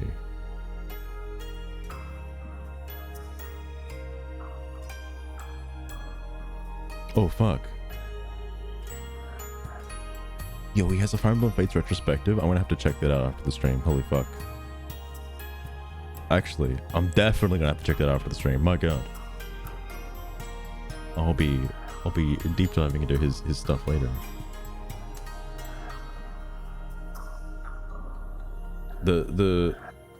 Oh, that is next month. Okay. Thank you, buddy. I do want to play Bayonetta 3. Definitely getting that game. For sure. Bayonetta 1 and 2 are fantastic. I still don't know how they're gonna do Bayonetta 3 because I know it's a continuation, but like, I'm just curious what's gonna happen. I'll definitely need to check that out then, Gaming Total, for sure. Anyway, we're almost at the end of chapter 6. Yeah, fucking beast somehow surviving like near death numerous times. Anyway, it's on the horizon now. A glint of metal catches my eye, and I lift my head higher. A gasp escapes my lips. A gasp escapes my lips at the sight of the metal ring through the head of his... of the metal ring through the head of his train. You're pierced. That definitely wasn't there the last time I saw him naked. A lot of things have changed, Princess. He gives me a cold look. You don't know me anymore. You don't know either of us. Before tonight, I would have said that people don't really change, and certainly not in the timeline of a single year. I still can't believe it, but there's no escaping the truth. That last few hours have driven home. I never really knew Beast and Gaeton to begin with. He's got one of those, what are they called? Jack Daniels? No. Step ladders? No. Steeples? What are they called? Step ladders? Did I already say step ladders? What's Eiffel Tower? What the fuck is it called? St. Andrew's Cross? No, that's not right. I forgot the name of it. Oh my god. He's got one of those things. One of those fucking painful things I can't imagine anyone getting. Actually, the Bayonetta franchise. James, it's gonna be fucking rocked in the new one. Also, as much as I'm probably one of the few people that do like playing it for the lore, there's a lot of people that just want to play it for the climaxes. I must say there are some pretty good climaxes. A brand? No, he's got a piercing, but I don't know. I know they all have fancy names, and I only know of like 2 that happened around the Johnson region, and I don't think either of them are whatever the fuck you'd call this. And again, I still can't imagine. Like, I'm not gonna worry about it. I'm not gonna worry about it. Chapter 7, from Gaeton's perspective. This is a mistake, and I can't stop. My poopy is all tangled up inside. Anger and need, and the one thing guaranteed to still the frantically circling thoughts in my head for a little while.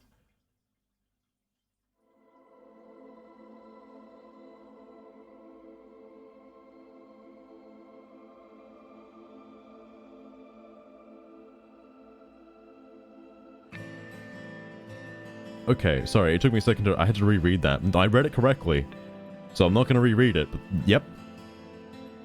If things were different, I'd have called Hook to do the deed.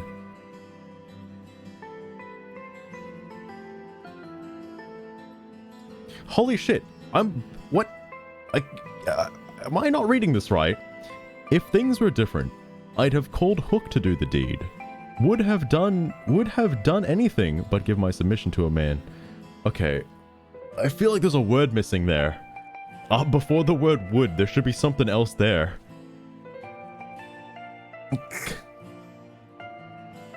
I is the word that's missing.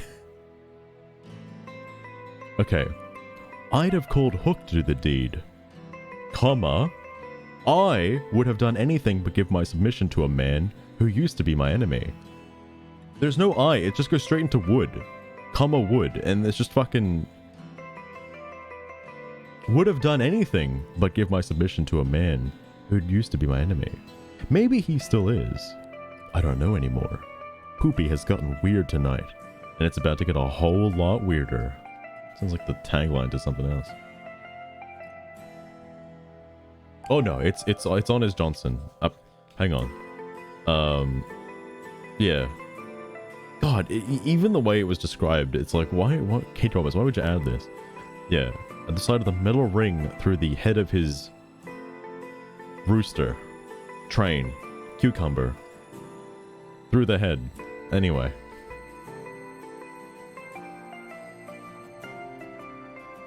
Cormac McCarthy type.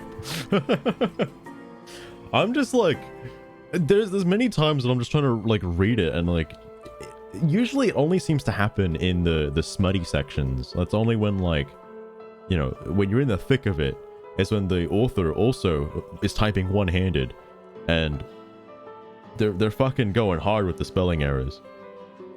Anyway, Isabell stares up at me with wide, furious eyes, as if she can will me to fire truck her the way I'm aching to. I shake my head. No. She blinks. No what? No, well, I'm not going to forget myself tonight. I say it. As much to remind myself as to a reminder of her. Can we stop using the word remind for like 5 seconds? A punishment isn't for enjoyment, Isabell. Isabell, not Rose. No matter what comes of this, she'll never be my Rose again. The mattress gives a little as Beast climbs up behind me. I might imagine the way he catches his breath.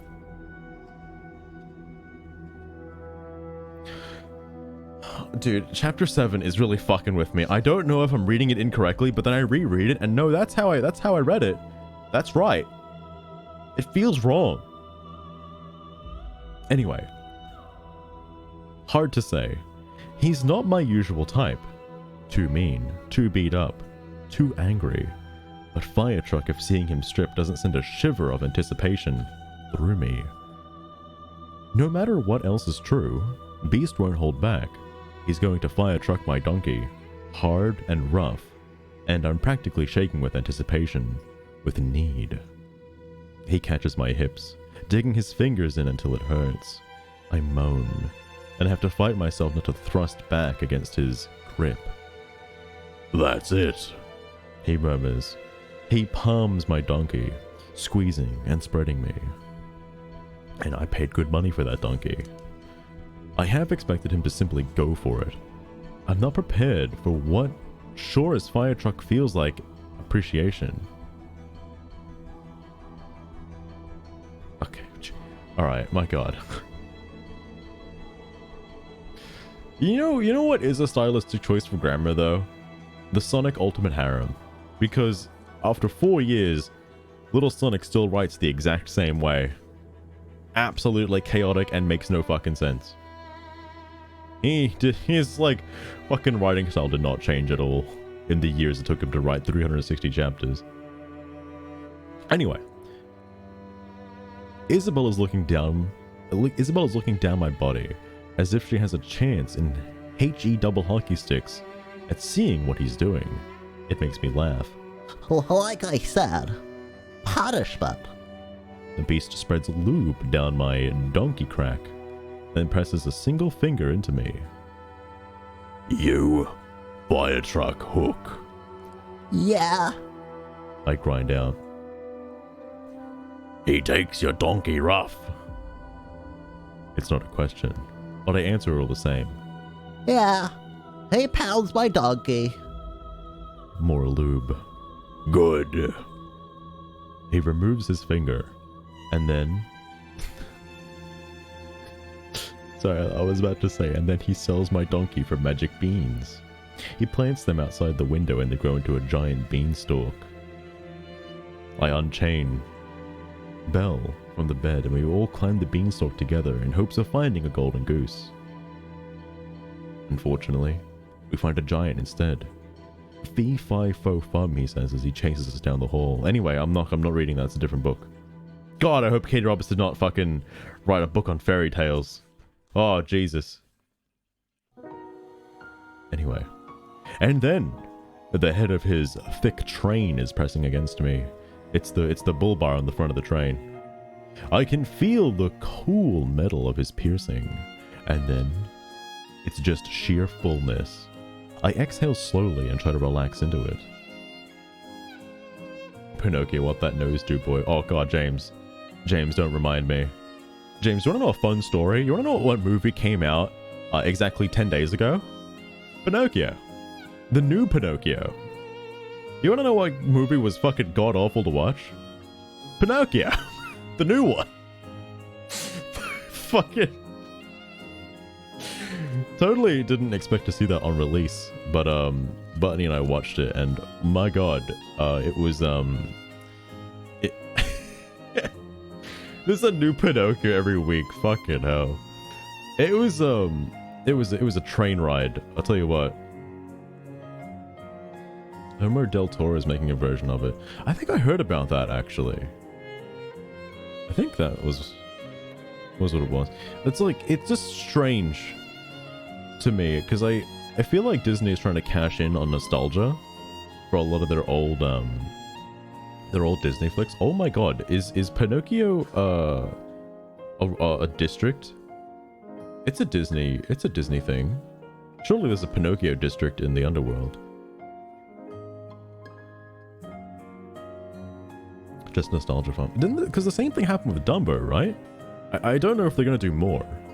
Like, I don't know how well the new Aladdin movie did. Because I know they recasted Aladdin as well. They did a live-action Aladdin. I don't know how well that went over. Because, again, I didn't see that one. I can't imagine it was better than the original. We had live-action versions of everything. Fucking hell, what haven't they touched?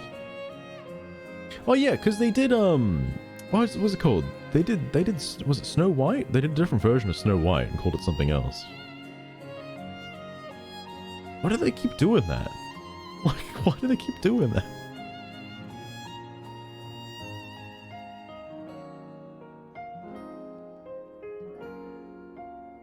No, I don't think I have Gaming Total. Okay, I've not seen, the Mickey Mouse side of things. Oh my god. Does Mickey Mouse have a district in here? Can somebody fuck Mickey Mouse, please? They couldn't do that. They couldn't get away with that. Katee Roberts probably doesn't like anthropomorphic animals. She wouldn't write about furries.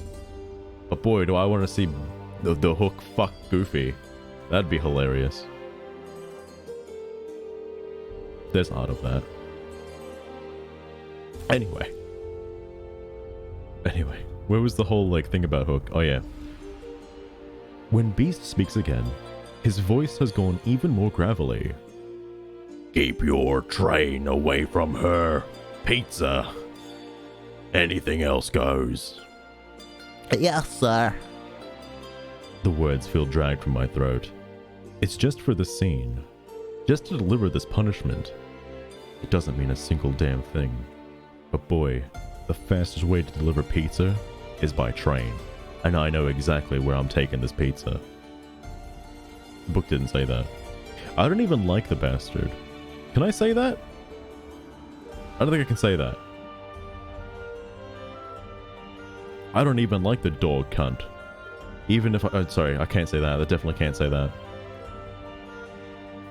I don't like the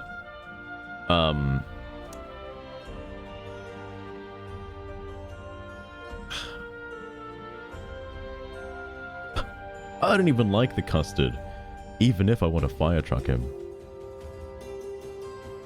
He grips my hips as he shoves the rest of the way into me. Another moan slides free, despite his best efforts. A fire truck, that feels good. Sorry. The voice does not match. The voice does not match at all. Beast barely lets me adjust to the size before he's moving again. For all his promises of a rough fire trucking, he takes his time finding the right stroke that has me squirming on his thick length. It's a long train, it's got many segments. My body goes hot, and my train is so hard, I can have a thought that I might splooge without anyone touching. I have to recorrect that in my brain, because, sorry, you know what I should have said? My train might arrive at the station without anyone touching. Oh my god. Thinking of it too late. Yeah, this book is good for improv, I'll tell you that. This is horrible writing. It's...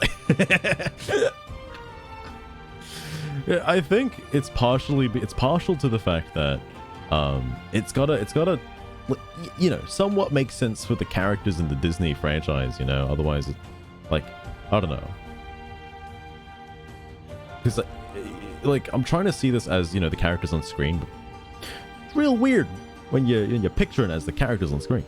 Anyway, Isabell rides beneath me, trying to see, to touch, to do something. I hate you both. The small vindictive part of me enjoys that the tables have turned, or the turns have tabled. She's part of this, and yet keeps separate. Sorry, and yet kept separate. It's nowhere near enough to balance the scales, but it's a start. Beast presses a hand to my back, urging me down, so my donkey is in the air, and no one's ever seen a flying donkey before. That wasn't in the book. And he's sinking deeper yet. Tease her. You bastard. I mean, sorry, you custard. I swear. She trails off in a whimper, as I brace my elbows on either side of her chest so I can palm her bunnies and search for the Easter eggs. The book didn't say that. And press them together for easier access. Isabell always did have sensitive pepperonis, and a year hasn't changed since that. I tongue her, but I'm too distracted by Beast's train in my my donkey, to do a proper job of it. He's fully fire trucking me now, strong, driving thrusts that I'm forced to brace against, to avoid being shoved up Isabell's body. Fire truck! Sorry. Fire truck! How close? Is it a couple blocks away? I hear the siren. Gaeton now closes it. Well, there's a fire truck. There's a building burning down in Kavar City. Oh god. Should we call the authorities? No, I think Hades has it covered. That's good. Sorry, the book didn't say that. Strange that for all I dislike this man's intensely. What?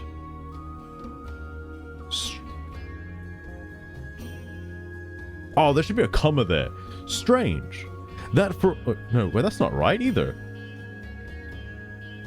Sorry. Strange that for all I dislike this man intensely.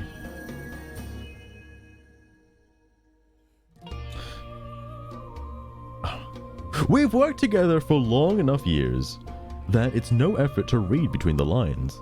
I'm close. He catches my upper arm and tows me up and off Isabell until my back is pressed against his front. I have a good 6 inches on him.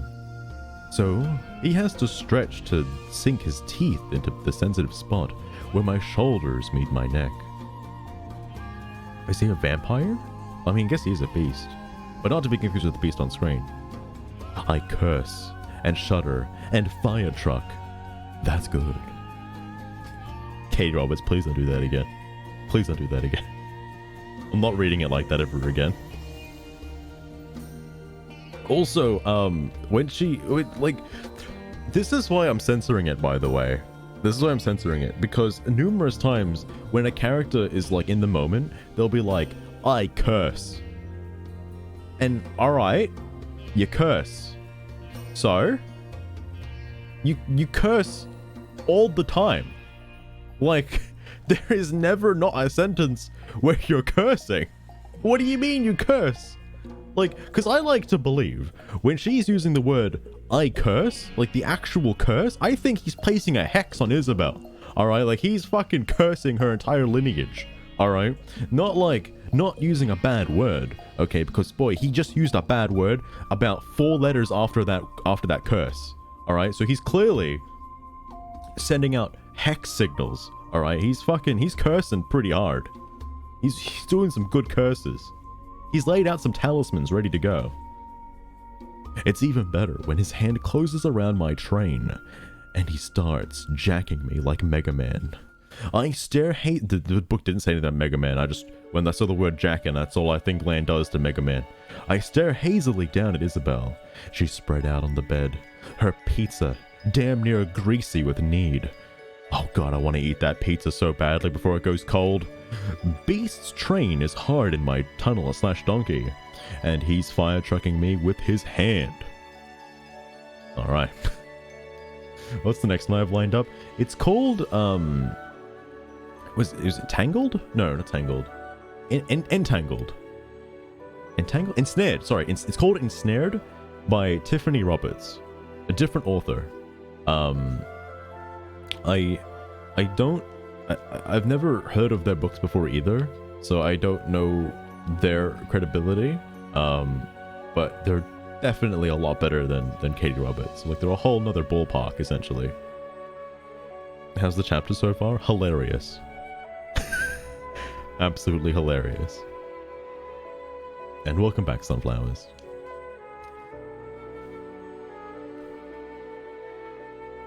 Oh wait. Yeah, I don't know how to comprehend the turn of events, so I stop trying. I give myself over to the pleasure he's dealing out in rough strokes. His low voice caresses my ear.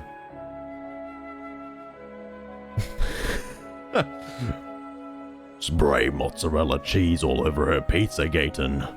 Punish her. Another stroke. 2. On the 3rd, I lose control. I spread mozzarella cheese so fire trucking hard it flies onto the ceiling. It feels like the top of my head explodes. My body ceases to be my own. I might start doing that, actually. I might stop saying the book is actually saying this shit, and I just might start going off on my own fucking, like, rants and fucking trails, alright? I might not fucking... I'm just gonna stop saying the book didn't say this shit.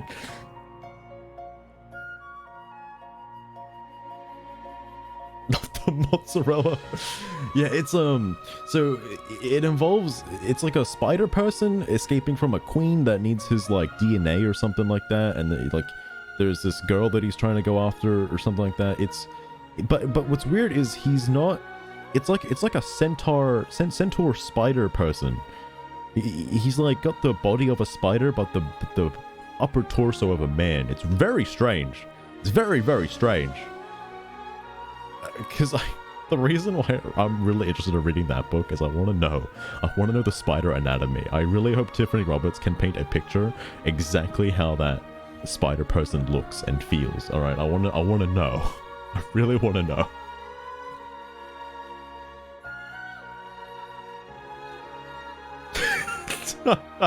I'm definitely not picking the music for these scenes. It's If you want to know what it is, it's the night themes, the at night themes from every single Xenoblade game, in random orders. What's strange is the title says Xenoblade Chronicles 1, 2, and 3, but it also involves Xenoblade Chronicles X as well. Even though it doesn't say that, but there are X songs in here too.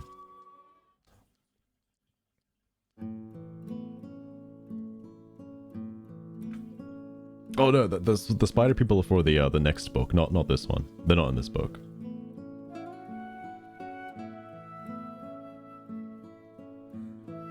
Softer, perhaps.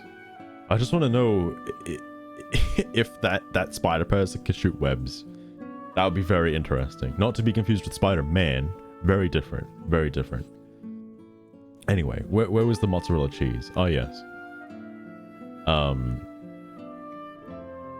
I spray mozzarella cheese so hard it flies under the ceiling. It feels like the top of my head explodes. My body ceases to be my own. It becomes a thing driven by lust and anger, thrusting into Beast's fist as my mozzarella cheese spurts all over the room, all over Isabell's pizza, and up her thighs. Sorry. I'm sorry. Up onto her hips. The side of it is lewd as poop. Why use the word lewd? Don't use the word lewd. It's like, because I'm pretty sure in the same book she used the word cringe earlier. God, man. Never had to read the word cringe before. I never would have pulled a stunt like this before with her. I never would have dared debase her even the slightest in the way we are systematically doing now. I love it. Beast shoves him back down on all fours and resumes his relentless pace. I didn't realize he was holding back. Not until the moment he stops holding back. Each thrust drives a grunt from my throat, and I have to brace hard against the mattress. My face presses against Isabell's sternum. I don't know anatomy, man. I didn't study fucking biology. Hang on.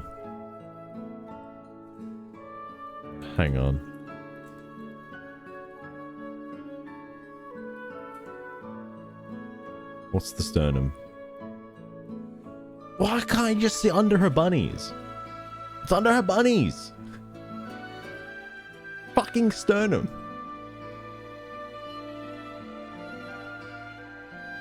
Back to finish? Ooh, interesting gaming turtle. The next one will be very interesting then. I think because Katee Roberts has a line of monster related books. Or what are they called? They're like monster I forget the actual name of the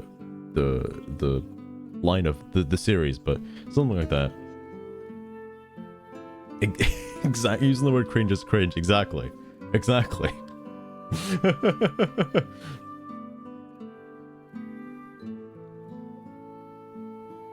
Oh god. Anyway, against Isabell's sternum, to keep from sliding with the force of them. It feels so fire truckin' good, I never want it to stop. Against all reason, my train starts hardening again. I curse. I place another curse on Isabell, and Beast laughs roughly. Oh, cursing her like that isn't gonna pass any lineage down. But, sorry, I shouldn't use the word down. Down! He presses me down onto Isabell, taking the time to line up as my train slides through her pizza. Slides through her pizza crust and up over her pineapple with each stroke. Looped up with my own mozzarella cheese. I shouldn't use that word. Fuck. Oh gods. She's lifted her hips as much as she's able. Please, please, Gaeton, please, please, please, please, Gaeton, please, please, Gaeton, please, I ache for you. There were, okay, as much as I want to take the piss out of that, there were a lot of pleases. There were 5 pleases. I almost forget myself. Almost slide back enough to give me access to where we both want to be. Beast's hands gripping my hips to stop me.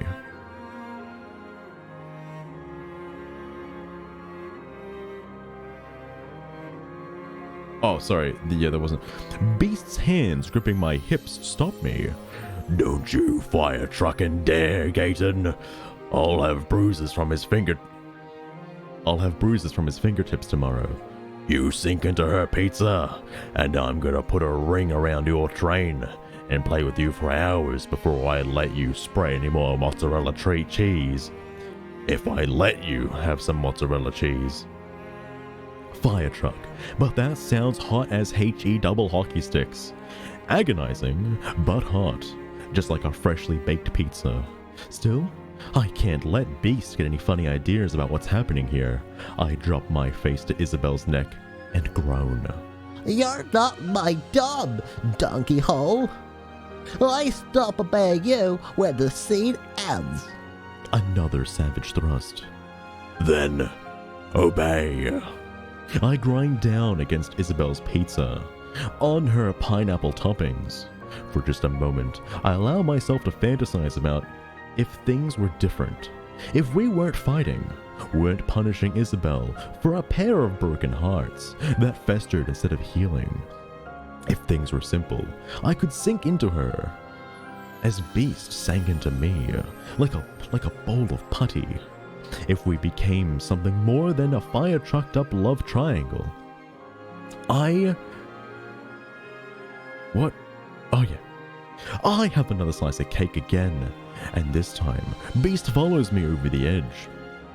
He yanks out of me, and then his mozzarella cheese flies out and hits me on the back.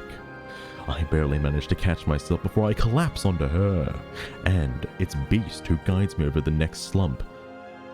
Who guides me over to slump next to Isabel's smaller body. He moves to kneel between her thighs and gives her a cold smile. You're furious. You have no idea, she snarls. But the narrator didn't know that, so he wasn't able to make a snarling noise.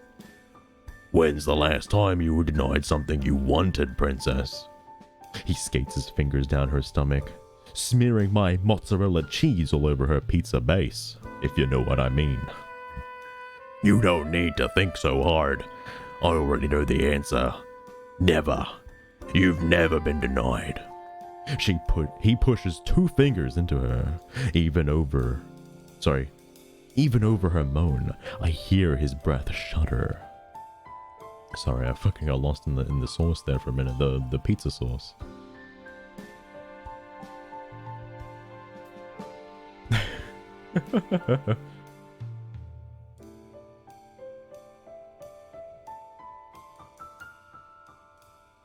Oh, jungle juice. Interesting. I understand the reaction down to a cellular level. Getting my mouth on her after a year felt like... I don't have any fire-trucking words to describe it. Isabel might have clawed my heart out of my chest, but I still miss the fire truck out of her. Apparently, I'm not the only one. Beast fire trucks her slowly with his fingers. I don't like the guy, but best I can tell is he's a decent dom. There are a couple of ways to go about the end of this scene, depending on what we're trying to accomplish. The cruel thing would be to leave Isabel hanging on edge. Denied one last slice of cake. It's not how I'd handle things, but Beast is leading this time around. So I push back the instinctive desire to make her spray her mozzarella cheese all over her pizza, screaming again, and let him work. And that's when I realize what he's doing. He's using my mozzarella cheese as lube to fire truck her. He circles her pineapple toppings with his thumb again and again until Isabel digs her into the mattress. Until Isabel digs her heels into the mattress. Somebody please take her shoes off. Oh my god. In an attempt to get closer. Please don't stop. I don't expect Beast to turn those baby blues on me. What do you think, Gaeton? Don't leave her on the edge. God, she's like on the edge of a cliff. You're so fire-trucking nice sometimes. He shakes his head. He's still drawing Isabel closer and closer to the edge. Hopefully there's somebody there to catch her. For all that he's focused on me, this too is a dose of humiliation to our woman's pride. I follow his lead and I don't look at her, though I'm clocking her reactions out of the corner of my eye. Who's speaking? Who is this? Someone has to balance you out. For someone so pretty, you're a real...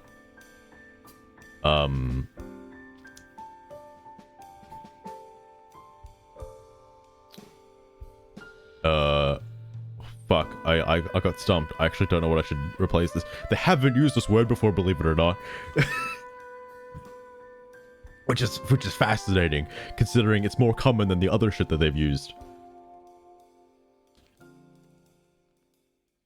Heels in bed, exactly. She should have taken her shoes off at the door. I don't know why she didn't do that.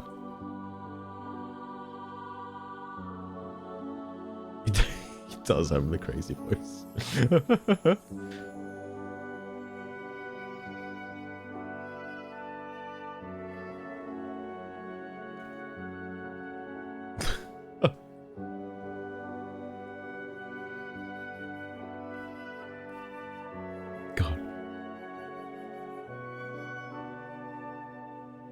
I'm just trying to think of another word you can call somebody that is completely harmless in every single way. Man, why is it so hard to think of? What is this word? It's another word for Johnson. I can't use the word Johnson though, that's pretty stupid. I can't. Although that could work.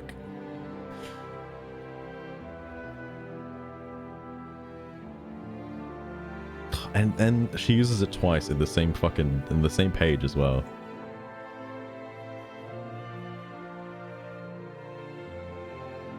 Yeah, fuck it. For someone so pretty, you're a real Johnson. Amusement flares in those blue eyes, and the warmth it brings would knock me on my donkey if I weren't already lying down.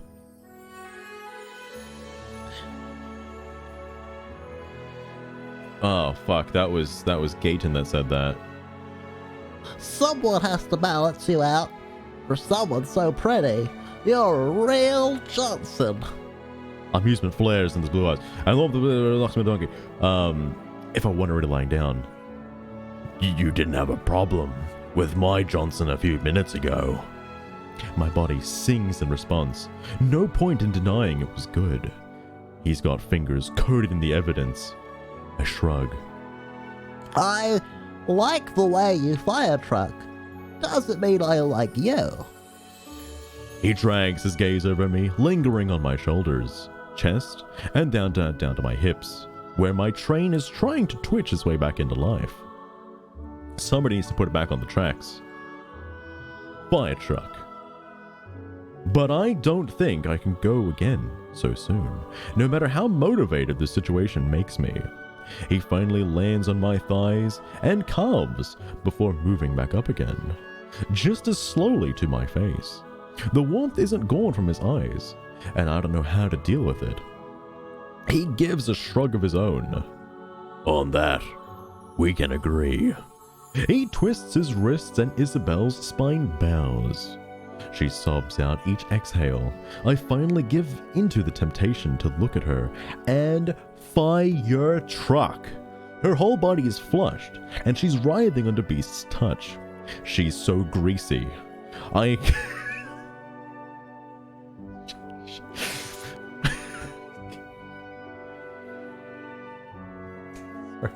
Pizza. The pizza's so messy. Like, it's just so, like, covered in grease. Like...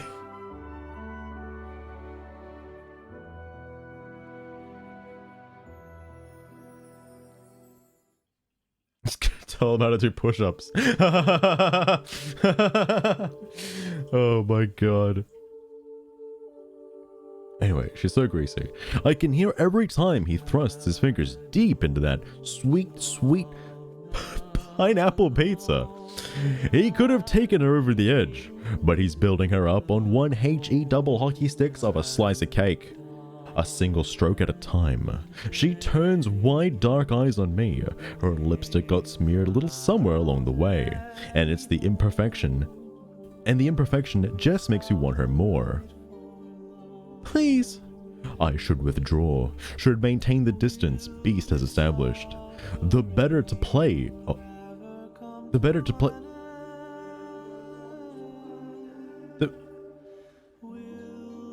What? The better to play this game out. Sorry. the better to play this game out. That doesn't seem right. And I don't know how to fix that. I don't know where the punctuation or missing word would go. The better to play this game out. That's the whole sentence, by the way. The better to play this game out. I don't know why that fucking... Ugh.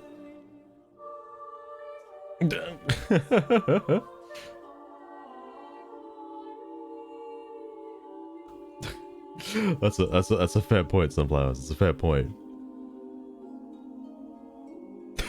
Trusty pet companion. Oh my god.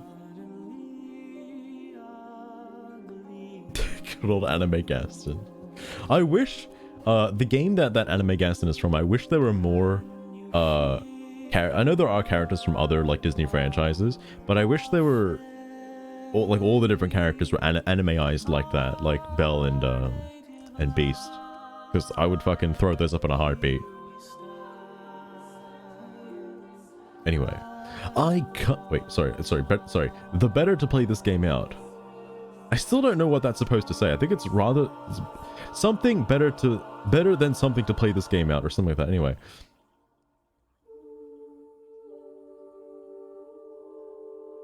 It's just the word "the" is really weird. I don't know why it's there. Anyway, but because if it wasn't there, then it would just be better to play this game out, which makes a little bit more sense than "the." Anyway, I can't. I never did have a damn bit of sense where this woman was concerned. I cup her jaw and kiss her. The second my tongue strokes along hers, Beast stops playing around and picks up his pace. I jump when he raises a hand on my thigh and lift my head enough to look at him. He's leaning over us, his expression intense. Don't stop. I don't even pause to consider disobeying. I simply turn back to Isabel's mouth again, kissing her after all this time feels like crashing through a hard shell I spent so long building up the ruins of my heart. Melodramatic? Fire truck, yes, but it's the truth. I never stopped wanting her. I never stopped loving her either. She comes with so this is why it throws me off, because she writes it the same way that somebody would write, oh, you know, I came to work today, or thank you for coming in today. Like, it's not written how you'd expect it to be written, alright? Anyway, she sprays her mozzarella cheese with a cry I drink down. And even as it feels so damn good to be this close to her again, I can't shake the feeling that making this pact is a mistake I'll never recover from. Sorry, there was actually supposed to be no pause the first time, so it's a mistake he'll never recover from. Anyway, Chapter 8. Isabell. How long is Chapter 8? Do I have enough time for it?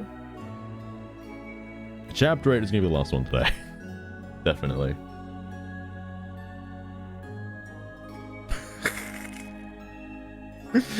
God. Again, it was just as bad in the last book, though, because I fucking love that Persona 5 music, and I don't think I can play the game ever again now. Anyway, Chapter 8 is from Isabell's perspective. It feels like one take. Sorry, it feels like I take one long blink and we're in the shower. It's not a particularly large shower, though. It is a walk-in, and with Gaston's broad shoulders taking up space, it feels small. I ponder why we couldn't just have showers at different times. Very strange, probably to save on water, that's my guess. Even so, neither of the men even brings up the option of taking turns. I'm not complaining. After the events of the last few hours, I don't think my legs can hold me. That weakness is something that will bother me. Tomorrow, tonight, yesterday, a month ago? Sorry, it's something tonight. I don't know why it was tomorrow and then tonight. Sorry, it's tomorrow, tonight. I don't have the capacity to do more than lean against a Gaeton's chest and watch Beast soaping up. Gaeton keeps me on my feet with an arm around my waist. I let myself sink into that touch a little. My body Sorry. My chest aches from wanting him, from wanting them both. But I know better than to say as much. If tonight has proven anything, it's that I don't know these men nearly as well as I thought I did. You're thinking awfully hard over there, princess. B steps beneath the spray of water to rinse off, and then moves out of the way. Give her here. Gaeton squeezes me a little, and then passes me over. Once again, I feel like a living doll with no will of my own. I frown up at them. I am more than capable of standing on my own. No, you're not. Beast turns around and takes a position identical to the one Gaeton had his arms around my waist, his chest to my back, and then my pussy and my crack. Sorry, the book didn't say that. I also shouldn't have used that word. I should have said pizza. I'm sorry. That's my fault. I'm the narrator. I should know better. He knows a few inches. Sorry, he's only a few inches taller than me, so he rests his chin on my shoulder easily. You're shaking. And if left to your own devices, you'd be a sobbing puddle on the floor. I try to jerk away, but he easily holds me captive. I would not. Yes, you would. Sorry. Yes, you would. Gaeton ducks under the spray, and when he comes up, he shakes his head like a dog. This, the effect of a scene, The effects of a scene don't end when the scene does. I cross my arms over my chest, and then feel a foolish... Sorry, she wasn't Mario for a second. I cross my arms over my chest, and then feel foolish for doing even that much while we were standing naked in an enclosed space. I'm fine. Gaeton gives me a long look. The truth, Isabell.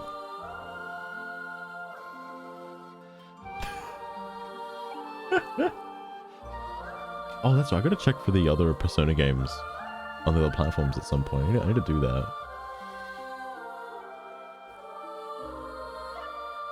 I mean, you know what's strange? Hang on, let me go through this again.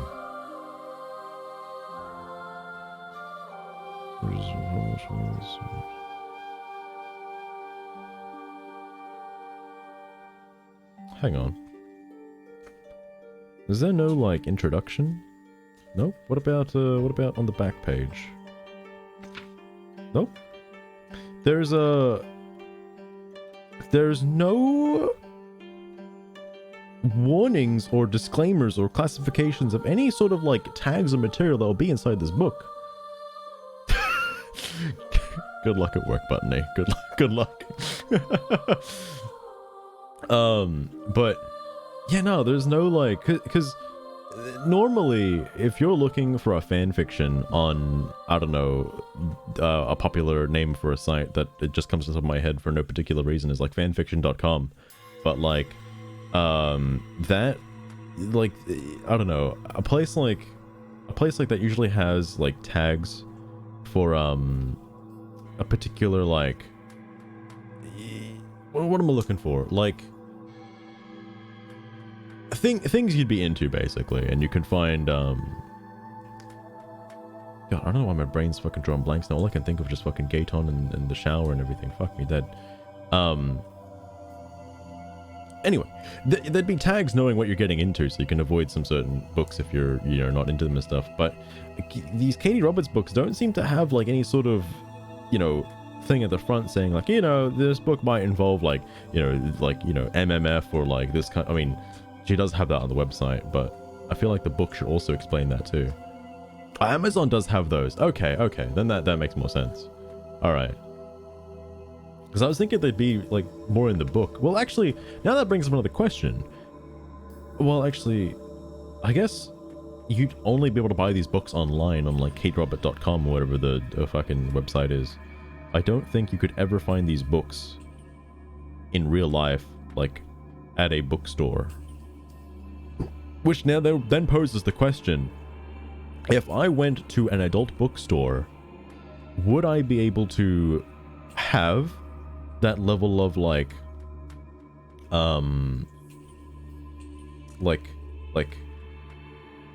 you can in an adult section? Okay, all right, well, all right. But would I be able to tell the difference? Would I be able to know what books contain what, like, stuff if I were to see it on the shelf. Again, I've never been in an adult bookstore before. I'm sorry. My virginity is showing again. But yeah, no, I've never been in there. Not the Towns one. Fair enough, fair enough.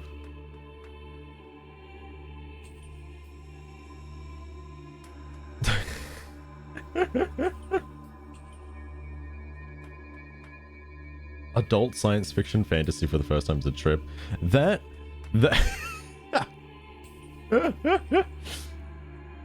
God, that I feel like adult science fiction and fantasy has a very broad term. It's a very, very broad term, James. Like, because I don't know how you'd narrow down fan fiction books like this in real life anyway. I don't know if there's a way to, other than like, I don't know, pre-reading it or word of mouth from somebody else. What past stuff? I gotcha.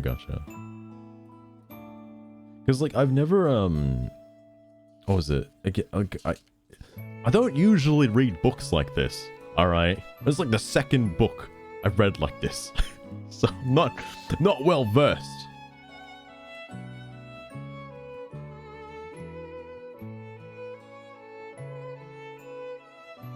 Shit's a shock to read. My God, James. My fucking God.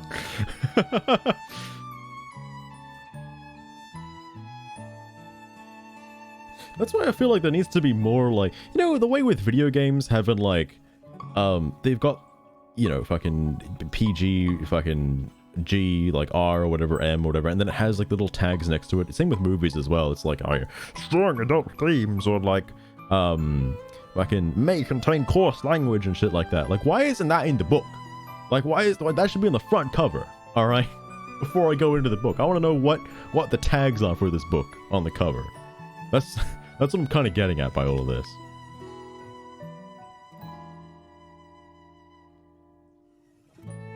That's fair, Sunflowers, that's fair. Anyway, where the hell was I up to? Oh yeah, the truth, Isabel, right. Damn him. I lift my chin and try not to notice how my body shakes. I am scared and uncertain and feel entirely unmoored. I'm not looking up the word moored. I am also pissed as HE double hockey sticks that you pulled that stunt in the bedroom with each other to punish me. Better, Beast murmurs. The narrator didn't know that, of course. He steps back, pulling me with him. Why don't you go change the sheets and I'll finish up here? Gaeton nods, and he trails his finger along my stomach as he passes out of the shower, leaving sparks in his wake, almost setting fire to the shower, which is unheard of considering the running water. We listen to him walk out of the bathroom, and then Beast moves me up a bit away from him. Let's get you cleaned up. I can do it myself. He shoots me a look that stops me from reaching the soap. If you want to do it yourself, I'll tell you you can do it yourself. Now, stand still. I obey, partly because I promised to, partly because something in me that is buried deep responds to the snap in his voice.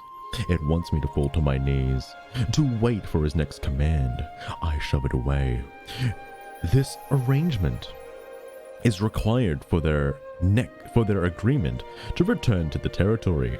That's it. Yes. Crave rough. Yes. That I crave rough Nickelodeon slime fests. And yes, I'm weirdly turned on by Beast's harsh words and carelessness with me. But that doesn't mean I want to submit to either of these men outside the bathroom. Right now, we are outside the bathroom. Thank you for summing that up, Katie. Holy fucking shit. It's like, God. Fucking hell. I want to do it outside the bathroom. And we're outside the bathroom. Fuck yeah. That moment of time went by so fast.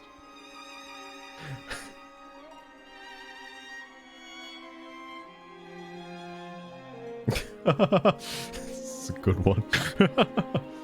God. The other thing with like checking out books like that too is, what if the librarian knows? Like, surely they've read everything in the library. That's to become a librarian. You have to read everything. But like, surely they know what you're checking out. Oh, which is the context of boats.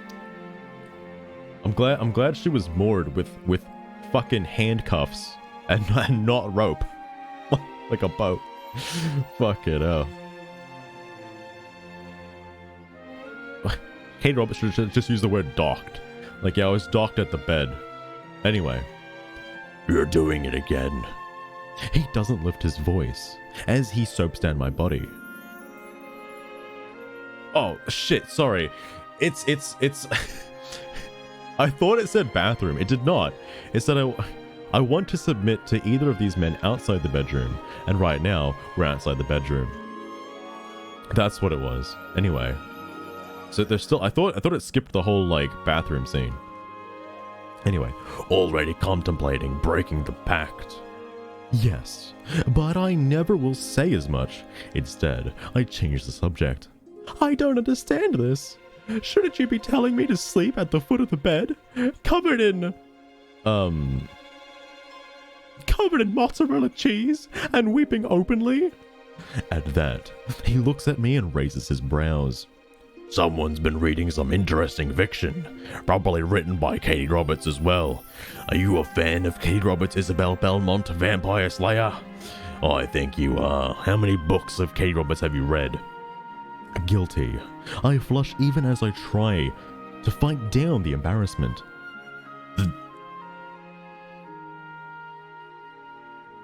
Sorry, that's not an answer.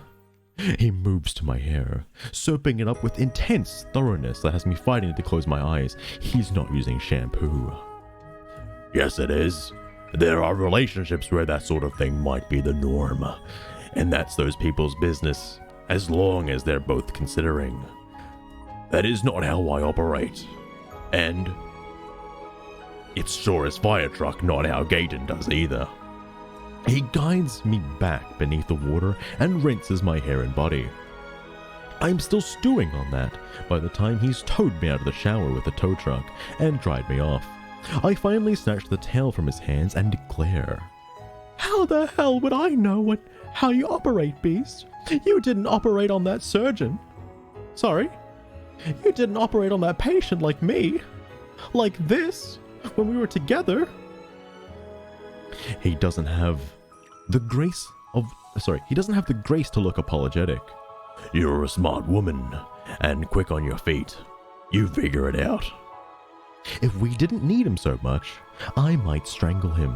But that's for a different book. This isn't a murder mystery after all. I truly might. I start to wrap the towel around my body, strangling him in such a way that makes him lose consciousness. But he stops when he shakes his head. What now? Wait, shit, sorry. What now? Oh, I should probably mention, a lot of the shit that I said didn't actually happen.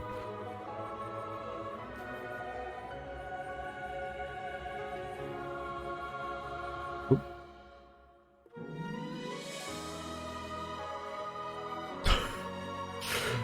Oh my god, James. Holy fuck.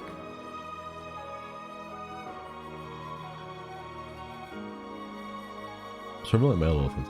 That's also really strange because usually now again, Katee Roberts has written a lot of books, all right, and I'm sure they've covered every single thing, every single fetish from head to toe except furries and probably Futanari. But like my fascination with this is it Katee Roberts herself like playing the role of Isabell and like, you know, wanting to like pretend she's in the role of Isabell and like writing like around that based on like those thoughts and that kind of stuff? Or is she just doing it for the fanfic? Because I imagine because a lot of, you know, a huge amount of authors write like place that like the books are reflective of themselves essentially, and I don't know if you could really say the same for fanfics. I imagine yes, but like, I mean, I don't know, I haven't read that many books if I'm being honest with you. Maybe who knows. Well, I didn't know Isabell Belmont, a vampire slayer, is good old Katee Roberts. Anyway. Oh yeah. What now? While you're in this apartment, you're naked, unless one of us orders otherwise, and you better keep those heels on at all times. And I know they're soaking wet from the shower, but that's something you gotta deal with. You will not take those heels off. Understand? I understand. I thought that my capacity for shock was fulfilled. Unfortunately, that's not the case. You can't be serious. I can't wear these heels all the time. Surely not. They're completely soaking wet right now. They implied it in the car, but I thought they were bluffing. I am bluffing. Or, wait, sorry. No, I'm not. I'm being deadly serious. He tugs the towel out of my hands, and I let it go. As much as I might fantasize about pushing Beast out a window right now, we're on the 20th floor, and that would hurt.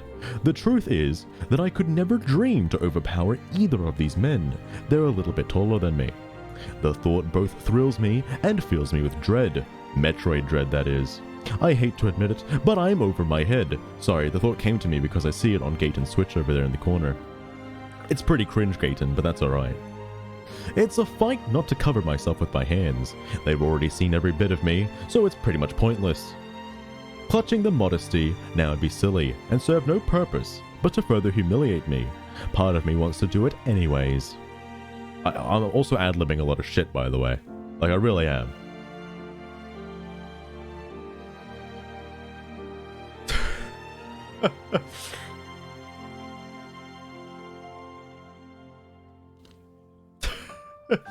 That's true. This string of chapters has not been all about plot. I mean, it depends what type of plot you're after, but it's been very detailed thus far, and probably even more detailed to come. Or, sorry, to spread mozzarella cheese. Anyway, instead I follow Beast back into the room to find Gaeton has changed the sheets as requested, and he's sitting at his desk playing Minecraft like a nerd. He's tucking them in with a military precision, and glances up as we walk through the door. Unfortunately, his sergeant isn't here to give him his next orders. His gaze travels from me to Beast, and then back again, and then back to Beast, and then back to me, and then back to that shampoo commercial about Old Spice. He seems to come to some kind of conclusion. We all sleep here tonight. The faintest tension works its way through Beast's body. Making some assumptions, aren't you? Gaeton gives an arrogant grin. By all means, sleep on the couch if you're too precious to share a bed with me. Or better yet, go home. Because, you know, this is my house. You're not welcome here. If he goes home, I'll be alone with Gaeton. And there's no way we're going to avoid an uncomfortable conversation if that happens. The thought should make me happy, but it panics me instead. I stride to the bed and climb into it. I can feel Beast's attention zero in on my donkey. And so, I take my time crawling to the headboard, just so he gets a good look at my gaping donkey. I turn around and slither under the sheets to the middle of the massive mattress. He's still staring, still on the edge of leaving. Damn it. I prop myself off my hands, well aware the position arcs my back and offers my bunnies. Do what you have to, Beast. I'm sure this Easter egg hunt will go totally fine without you. I'm sure we'll figure out a way to entertain ourselves while you're gone. Irritation flickers over his face before he shuts it down. You two are a pain in the donkey. That's my line. Gaeton booms out a laugh at the disgruntled look on Beast's face. Pipe down. I'm not going to maul you in the night, even though it's in my name. Wait. Sorry. No, I'm not a beast, that's you. I'm just a normal guy. Wait. Oh no, I'm like a 6-foot giant. Sorry, that's me. Pipe down. I'm not going to maul you in the night. That's your job. I almost laugh at that, but he turns his dark eyes on me. You, I make no promises about, because I'm gonna maul this poopy out of you. Despite my exhaustion, my heartbeat kicks up a notch. What? Sorry, I lost my mind. Food a book I'll be reading instead. If I could get my hands on one, all right, and my particular sources, I don't know if my sources for these books would pertain me to have one, but if that's the case, then I mean, by all means, I'll read it. Anyway. Tomorrow, you're going to wake up with my tongue all over your pizza, Isabell. And you don't want that, do you? Because there's only a couple slices left, Isabell, and if you leave me alone with that pizza, well, I'm gonna eat it all up. I love ham and pineapple.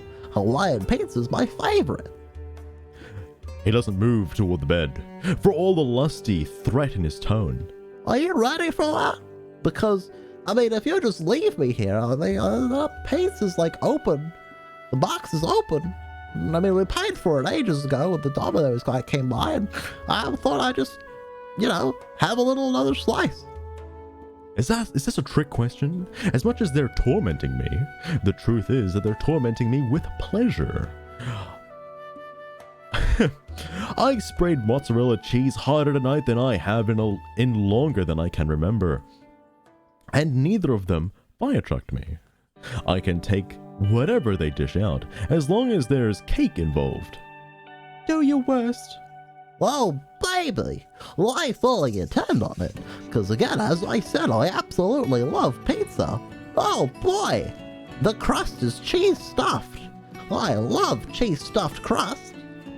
He stalks to the bed and climbs under the covers. Suddenly, the massive mattress seems significantly smaller.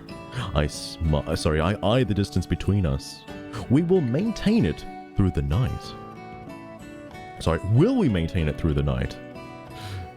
It seems improbable as HE double hockey sticks. My chest gives me a sickening lurch. Oh gods, maybe I'm not ready for this after all. A Nickelodeon slime fest is one thing. Sleeping together is something else altogether. One last thing. I turn toward Beast, pathetically fast, desperate for a distraction from the direction my thoughts have taken. He holds up the tiny purse I brought with me to the underworld. I forgot about it. Good lord.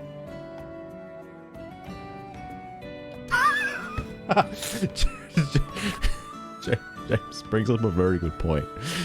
James, that's a very, very accurate statement. Holy fuck. Holy shit. Right, the tiny purse, I forgot about it, which says something about where my head's been for the last few hours. He tosses it onto the mattress next to me. Update your sisters. My circling thoughts freeze. Excuse me? You're here at their behest. At their behest. Update them. Send them a Snapchat. Make them know what's going on. I stare. Surely he can't be serious. You want me to tell them I entered a Nickelodeon Slime Fest pact with both you in order to get you back? The edges of his lips quirk up. I want what I've always wanted from you, Isabell. The truth. That stings. It stings far more than it has the right to. I don't bother to argue. Oh man, there's a whole texting scene after this. I won't win this. I won't win this one any more than I've won the others. I just dig out my phone and type a quick update to the group text I share with my two older sisters. I don't know how to read this, because it is written out like a text. Fuck. Miss Nickelodeon Slime Fest. It's a good euphemism. It's a good euphemism, because boy, are they getting slimed. Are they slime flinging left and right. I might need to change that. You can watch a YouTube video on stream? Hang on. It depends. Okay. Hang on. How many more pages until the end of the chapter? Ah, fuck. Alright, fuck it. Fuck it.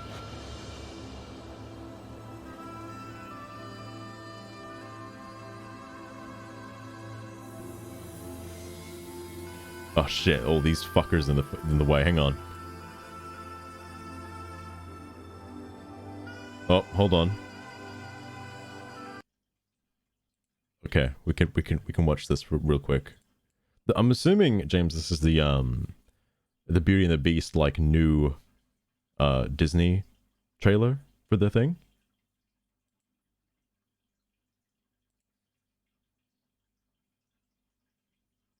Why is the quality like fucking... Oh, yep, nope. Might as well... Should you Hold on. No. We're watching this in the best quality possible. vote for me just because I'm the rich, popular, good-looking guy? Hell yeah! My dad always said how much people like you is directly proportional to what you look Wait a like. minute. Not your thing. What can I say? I'm substance over style. Steer clear of the witch. Wow, looks are important to you. They're important to everyone, except you, clearly.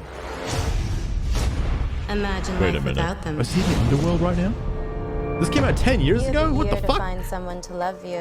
What? Or stay like this forever. Like what? As aggressively unattractive outside as you are inside. My dad 2011. stuck me in this house. I've never so no one heard of could this see me. before. Who are you? Mary Poppins. The tutor? Don't worry, I can't actually see. Welcome to hell. Nice to meet you. They hated me. Huh. Please make this go away. I learned my lesson. You learn nothing. Find someone who can Never see heard of better than you again. can. Give me your money! Stay away.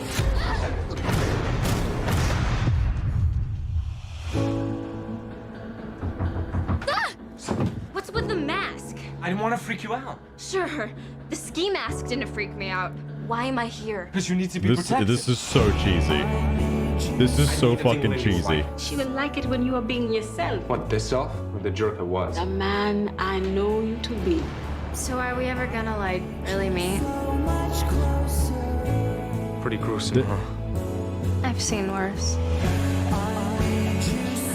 I'm gonna build her a greenhouse. She's very into roses. This is the whole movie.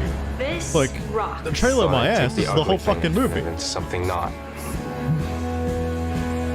5.5. I need more time. I might have a shot if I have more time. Can't. Sorry. You were the most beautiful man I have ever met.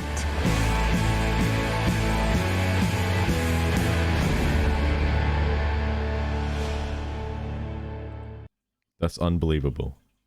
That's literally the book I'm reading right now. Oh my god, that is the guy. That's the guy. That's what he looks like. That's unreal. That's unreal. I never heard of the movie before, by the way, James. I did not know that fucking came out in 2011. Although I guess I never really watched many movies around that time period. Because I remember early 2000s movies, but then there was a bit of a blur, and then there's the movies of this generation. That's actually kind of weird now that I think about it. I guess I just never watched movies at that point. Maybe that's because I was fucking too busy playing games. Huh. Because I know when I was a kid I watched a lot of movies, which I don't remember most of. Well, anyway.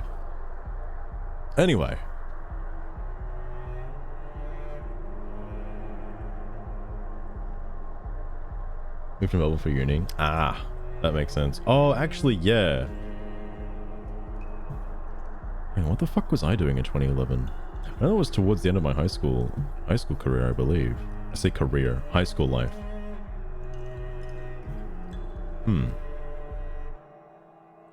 Oh, Meg's not here. That's here. These fellerinos. Almost got Hercules involved, hang on. There we go. during the conversations. That's fair, that's fair.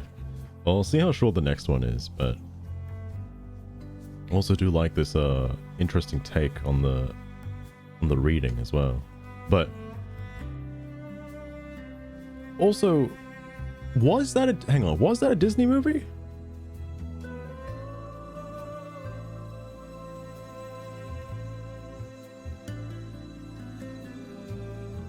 Sorry, I'm just trying to see like who made it. Oh. Yeah, no, it's not. Now that's weird, alright? It like is because it's the same story as, well, not the same story, but it's like the same like Beauty and the Beast message, and it's obviously using Beauty and the Beast as inspiration. Yet, how does it not infringe on Disney? How did Disney not step in and be like, hey, this is quite similar to the movie we made. I need you to cease and desist immediately and hand over all your assets. Which was fucking horrible. Oh my god. It's a classic parallel that Disney doesn't own. Actually, I think the same thing goes for Hercules as well. But that's strange, right? Because does that mean that they don't own Rapunzel and they don't own, like, Snow White? Or no, they must own Snow White, right? They obviously own Peter Pan. They have to, right? What do they even own? Other than, like, you know, half the world. Yeah, fucking that Hercules. You know, the movie, yeah. They don't own Beauty and the Beast. Weird. They own, okay, they own Pinocchio though, right? They have to. They own Star Wars now, obviously. The 1700s? Now, is that because... Hold on a second.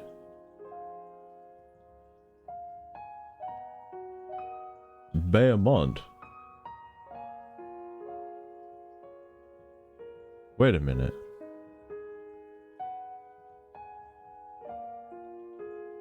Hang on, I'm gonna read this for a quick second. Is Katee Roberts taking the names from this?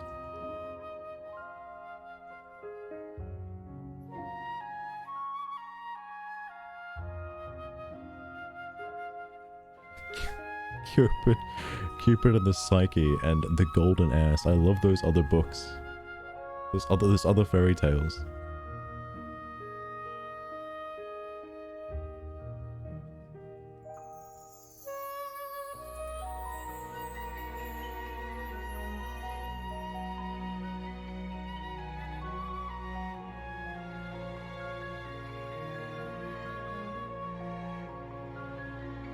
Weird.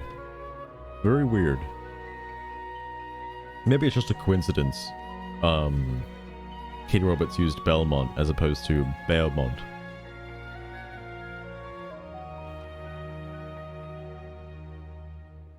Grimm fairy tales and the mythologies. Oh, that makes sense. That makes sense.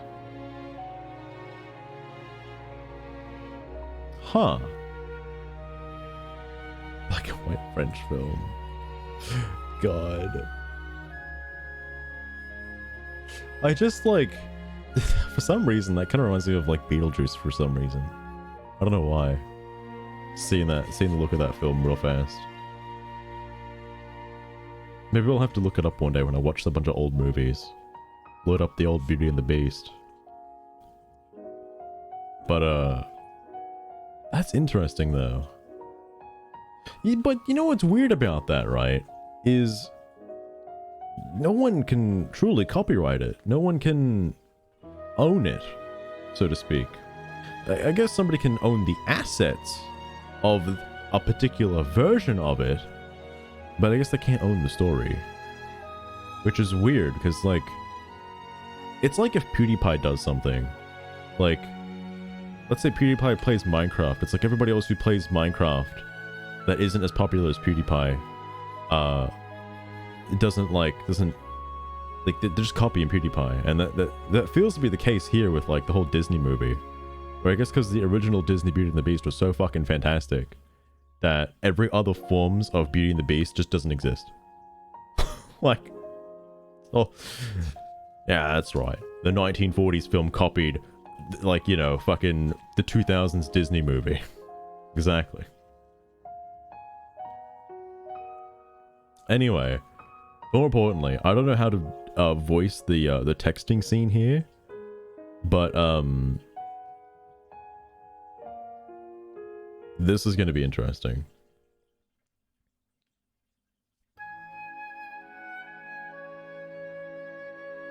Oh, they own the songs and stuff. That makes sense. That makes sense.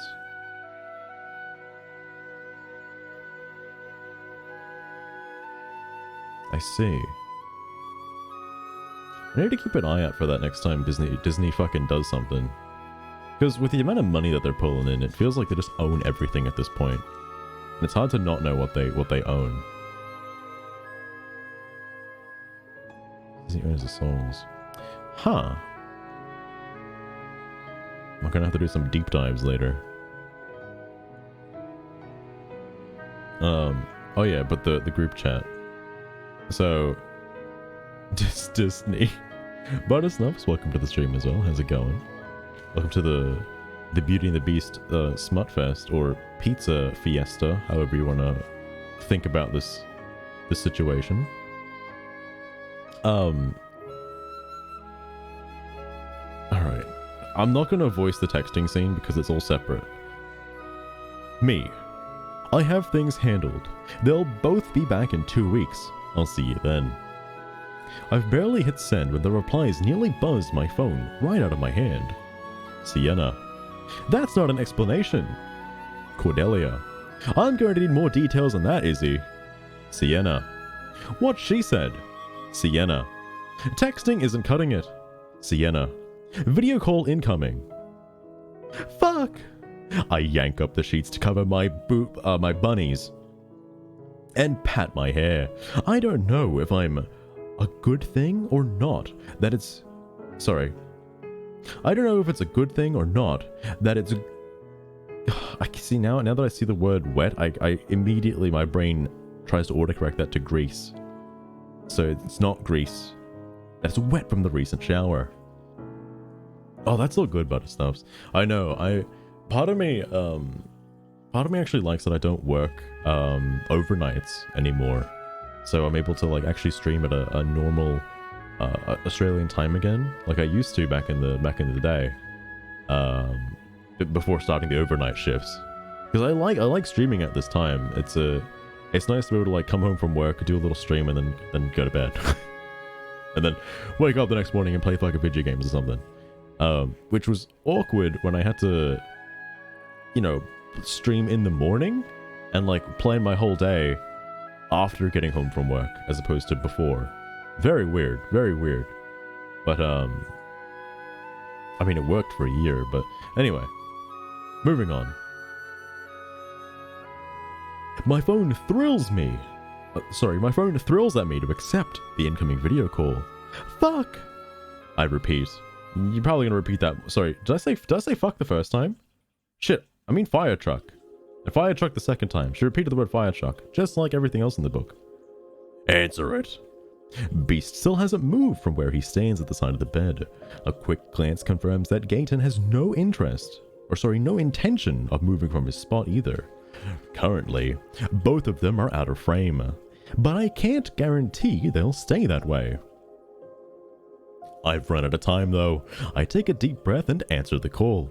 Immediately, the screen splits into 2 squares, each showing one of my sisters. Sienna has her blonde hair twisted up, and what appear to be two pencils stuck through to hold it in place. And she's wearing the final bunny pajamas that her husband got her for a Christmas as a joke. Also, not to be confused with my censoring for the word bunny. Otherwise, that would have been really awkward. One wouldn't know by looking at her that she's got one of the most brilliant minds in Kavar City. Is Kavar City like every is there only fucking one city on this planet? I thought Kavar City is just the neutral zone for Hades and not like, I thought the districts had their own respective like towns, you know? What the fuck? Oh yeah, no, that's all good, Butterstuffs. Hope you get plenty of rest as well, and definitely keep up the good work as well. Working do be hard, definitely is pretty hard. Anyway, one wouldn't know by looking at her that she got the most brilliant minds in Kavar City and possesses a complete lack of moral ambiguities that plague most people. On the other hand, Cordelia looks like she's just come home from some kind of event, probably a Nickelodeon slime fest. I rack my brain to remember what was tonight, but I come up blank. Her dark brown hair hangs in waves around her perfectly made up face, and she's got a dark blue gown. For all that, exhaustion is written on her face. Exhaustion that disappears as she focuses on me and narrows her eyes.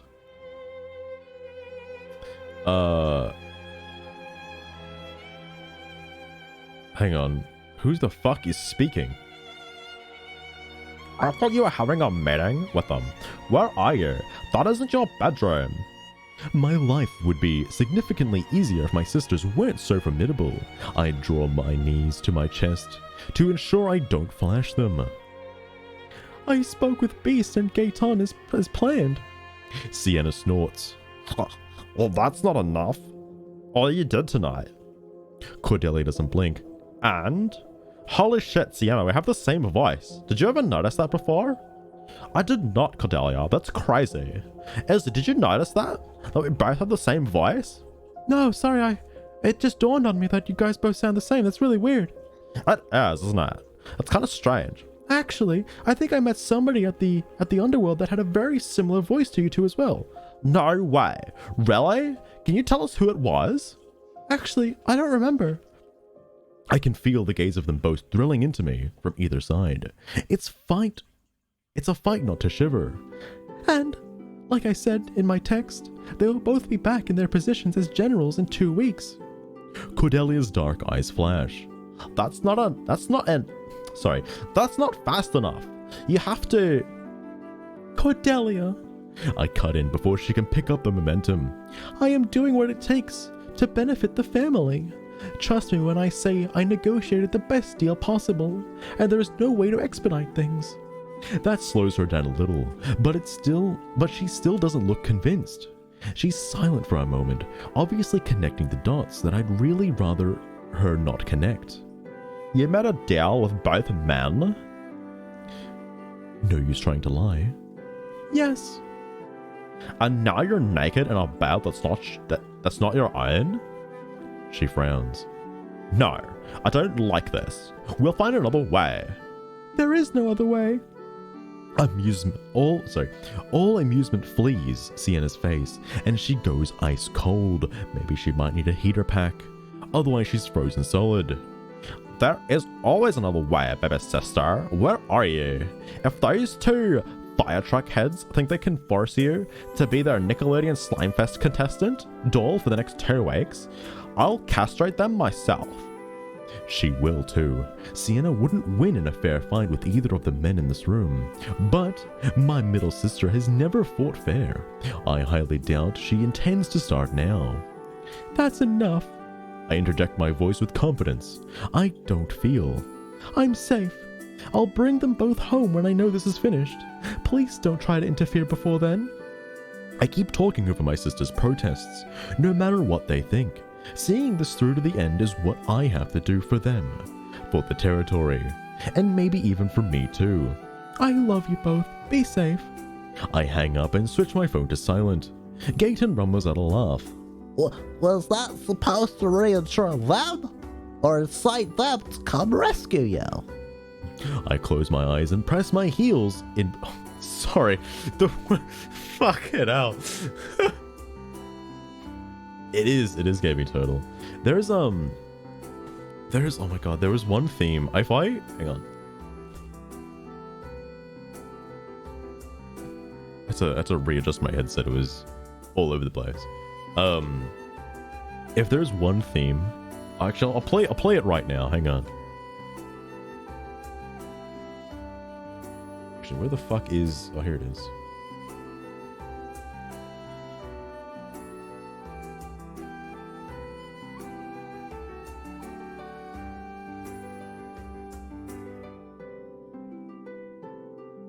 No, Xenoblade X, goddammit. Oh, it's because it's for a certain character. That's it. All right. I can't do this because I don't know when I will ever have to use this song, but I would love to use this particular theme at some point in a certain scene in this book when it's, I don't know, when a specific character is talking, because I fucking hate this particular character in Xenoblade X, and like, holy shit, their theme incites rage into my brain.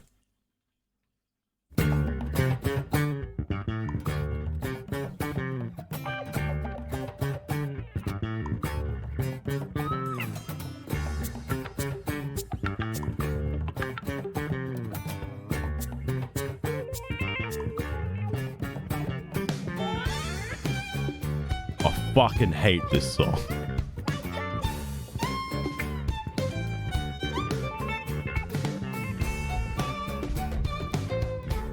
I will do a Xenoblade Chronicles X stream at some point, and you will know the rage I feel when I see Tatsu. You will know, you'll experience it. I fucking hate that character so much. Like, there are so many times, hang on, let me switch back to this. There are so many times throughout that fucking game where I'm just like, Lynn, please eat the fucking cunt. Like, just eat him. He doesn't need to be here. He serves no purpose. Just eat the fucking guy. They never eat him. They never eat him. They joke about him every single goddamn chapter in the game, and they keep saying, I'm gonna fucking eat you, and they don't eat him. Eat him, please. Eat him. I also will not elaborate on Xenoblade Chronicles X's whole eating thing, because I still don't believe why they do it. Like, that's so bullshit. They're fucking robots. They don't need to, they're wasting rations on eating.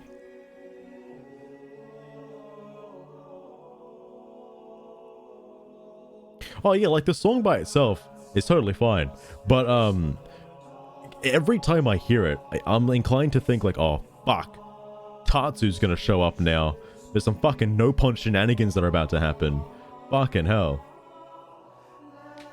Yeah, Gaming Turtle. So like, it happens a lot in NLA, but before every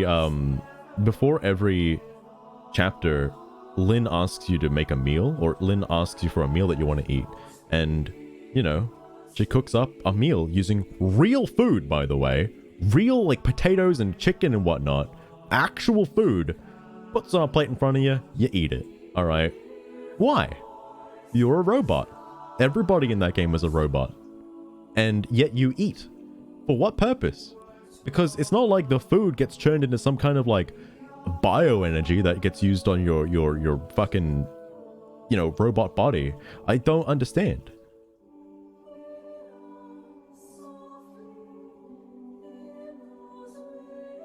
No, oh yeah. Well, I don't know if it's much of a spoiler because it happens like halfway through the game, but none of the people living in NLA are humans. They're all robots because so okay.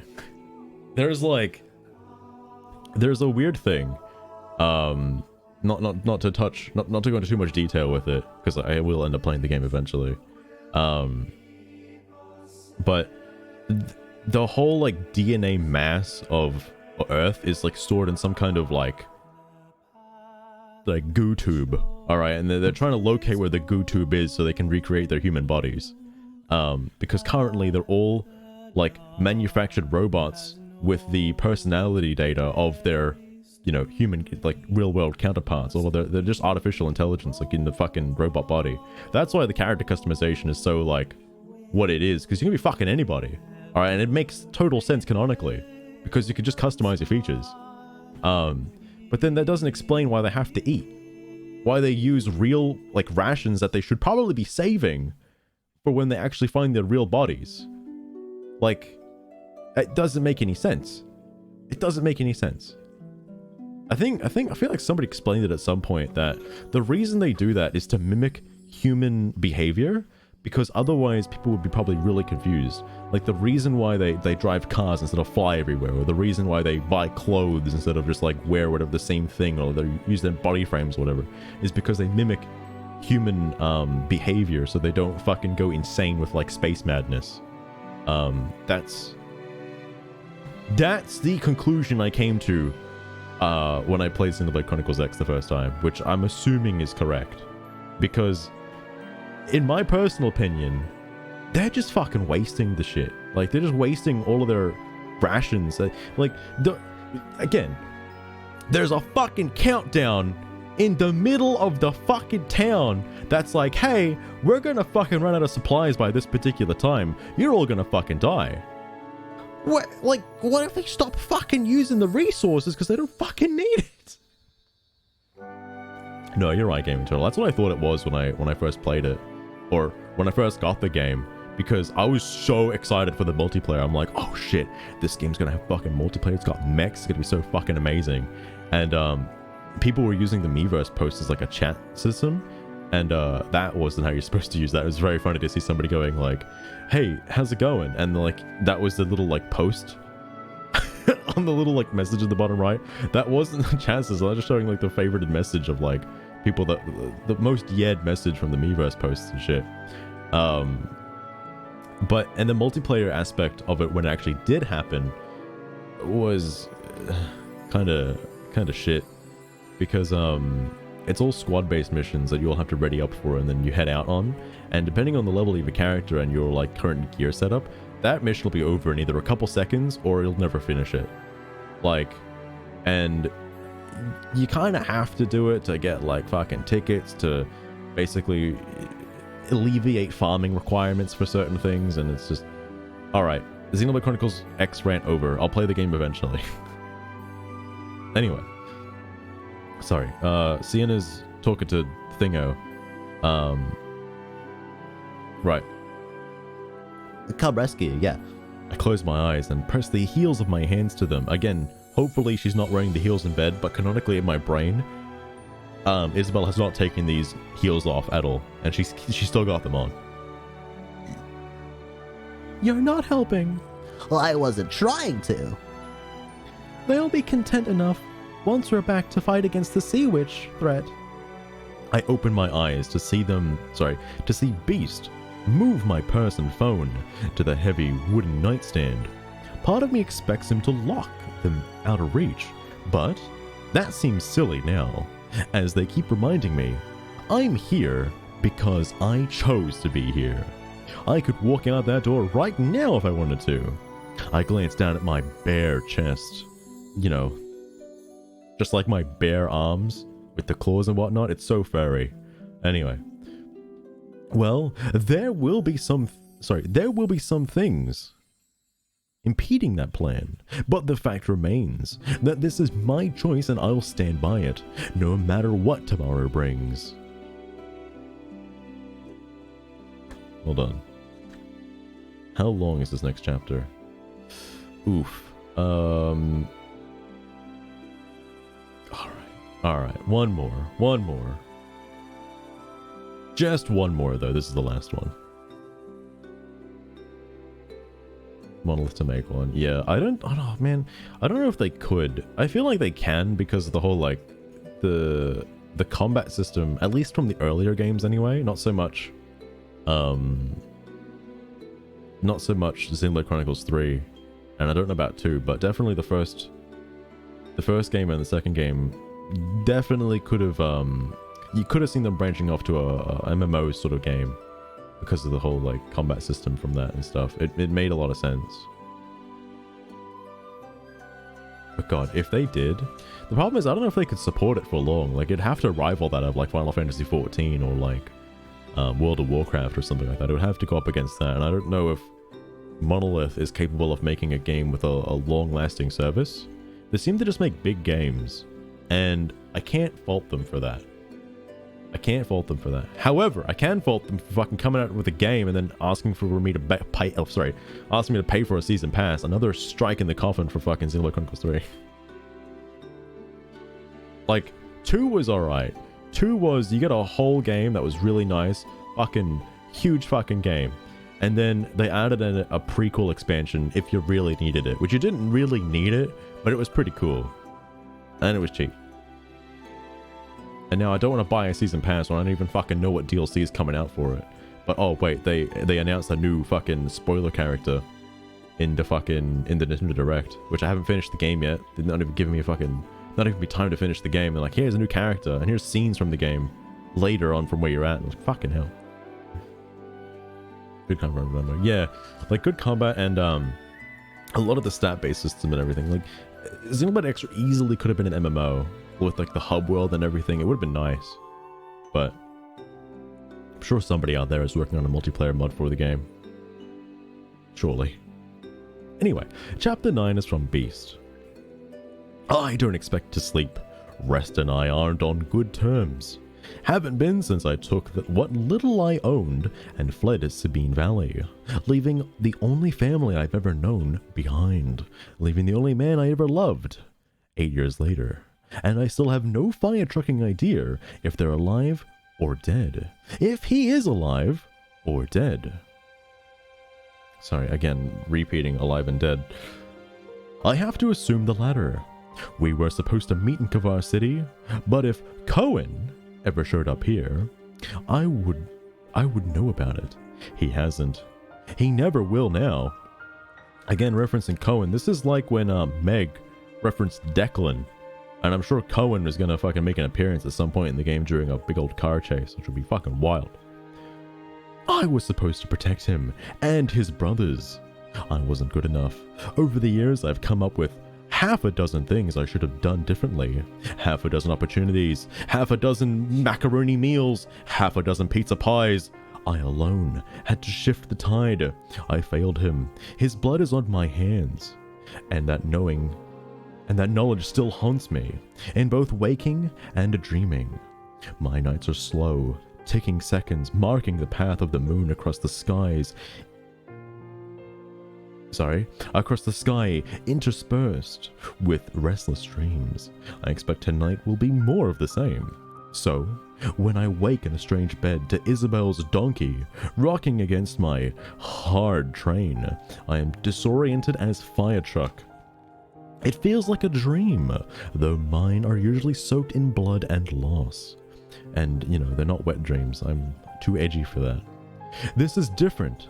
This is something else altogether. More like this moment is something too good to be real. I don't trust it, but I also can't help myself. I don't want it to end. I keep my eyes shut, unwilling to break the sleepy spell wrapped around me, and coast my hands up her body, tracing the he's not a pirate, he didn't get scurvy.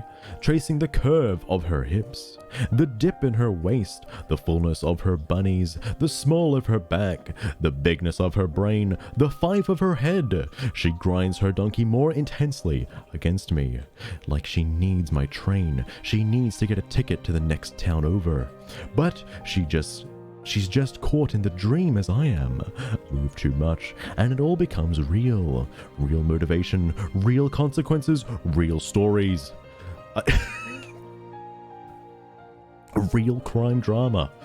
Another slow stroke down her body, and she catches my hand, guiding it between her thighs. If I don't think too hard, this could almost be a memory, rather than something playing out in real time. My hand is getting dangerously close to that big old pepperoni pizza, and I don't know if I'm ready for a taste, but I'm definitely ready for a slice. She didn't sleep over nearly as often as I would have liked, but every time it happened, we woke up just like this. Her body moving restlessly against mine, my train sliding into her, tunnel, before either of us was fully awake. I cup her pizza and take the slice to my mouth. Didn't say that. And I have to fight back a curse when I find her greasy. Slowly, oh slowly, I trace her, I trace her. Hang on. I don't know if I can use that because I think the word will be used again later on. No, I can use it. I trace her pineapple toppings, teasing us both. She goes perfectly still except to spread her thighs to allow me better access to the pizza on display. Good girl. I drag my mouth over the line of her shoulder and shift down to the slightest amount. She rocks her hips again, and then my train is there at the station, pressing against her entrance. I shouldn't. I can't pretend this is a dream until the end of time, but there is no mistaking the way Gaeton's weight dips the mattress on the other side of Isabell. We entered into this bargain together, and it feels too close to what we had before to just fire truck her now while she sleeps on while she sleeps on beside us, two separate. This is a little sus. So I don't know if I should keep reading this. All U.S. captures a propaganda. What's weird is like a lot of the true crime stuff I've heard about all happens in America. And I know America's a big country, but surely there's other shit that happens elsewhere, right? Like, surely. But I guess it's more prominent if it happens in America. Like if you fucking die out in the middle of the, you know, Australian desert, no one's gonna find you. Like, you're fucked. You're fucked. I circle her pineapple topping and open my eyes and find Gaeton staring directly at me. He looks handsome as always. Shock freezes me. This is no dream. But then I knew that the moment Isabell moved against me. It's been over a year since I woke up like this, except we never woke up like this. I'm sorry. I'm like... I just want to fucking end it right now, man. This book is fucking killing me. Like, how many times am I gonna have to go back through and add a counter for every time I've read a sentence or read like a string of words, and then Katee Roberts, to my surprise, has rewritten the same string of words again right after it? Like, maybe once or twice, yeah, but it's happened like 10 or more times now, and it's fucking getting to me, man. Like, it's finally getting to me. Like, every time it happens, just know that I'm cringing on the inside. Really hard. Really fucking hard. Sorry, but except we never woke up like this, with Gaeton watching us, with a lazy pleasure building in his eyes. I raise my eyebrows in silent question. Apparently, we were putting on a show and I hadn't realized. Maybe it shouldn't bother me. This man has been my strongest competition since I accepted a position with the Man in Black. Not to be confused with the movie Men in Black. For nearly a decade, we fought and jockeyed. Sorry, I had to reread that for a second. That is the word jockeyed. And I'm assuming it means, without looking it up, holy shit, the playlist ended. Oh. Well. That, was surprising. Let's try that again. Alright. Sorry, where did I, oh yeah. Without looking it up, I'm assuming the term of it means like, you know, when you're in a fucking horse race and your two jockeys like going side by side and you're like trying to race each other. I'm assuming it means you're like, you know, you're moving back and forth or something, or I don't know, jockeyed for positions of favor, both with Orsino and with Isabell. All that seems so far away right now. At the end of the day, we want the same things. We always have. To stop playing with Isabell's pineapple toppings and pull the sheets off us, exposing us to Gaeton's sight. There is no mistaking exactly what we're doing, exactly how close to fire trucking we are. And then I wait, ignoring Isabell's restless shifting. She obviously hasn't opened her eyes yet. Gaeton takes his time. He stares at my train long enough to realize that it's a bullet train, not a steam train, and that I can actually feel myself getting harder under his attention. The man looks at my humongous train line like he wants to... Fuck. Because now I have to fucking change this euphemism to something else. Fuck. fuck it. He looks at my train like he wants to... No, I can't do that. I can't do that. The man looks at my train like he wants to conduct it to the nearest station. Last night was supposed to be a one-time thing, us proving a point. Though, I'll be the first one to admit, he has to squint a bit to make that logic work. Truth be told, I don't want it to be a one-time thing. All our pent-up aggression is one match strike away from being pure lust. I've always suspected it, but last night more than proved my theory. Having his donkey like that was barely enough to weigh my appetite. Surely, he feels the same way. I mean, he's got such a fine donkey there, with a nice golden coat. Could fetch a fine price in the black market. We should take it sometime. Why not take advantage of this opportunity and fire truck out some of these conflicting feelings over the next 2 weeks? I press one hand to Isabell's stomach, keeping her pinned to me, and shift down a bit more to grip my train with the free hand. I hold Gaeton's his fucking glaze. I hold Gaeton's gaze and stroke it, letting him see the challenge there, letting him do with it what he will. He doesn't hesitate. He slides down the mattress, and then his see, this isn't a bad word, but now I want to make it fit the whole train scene. The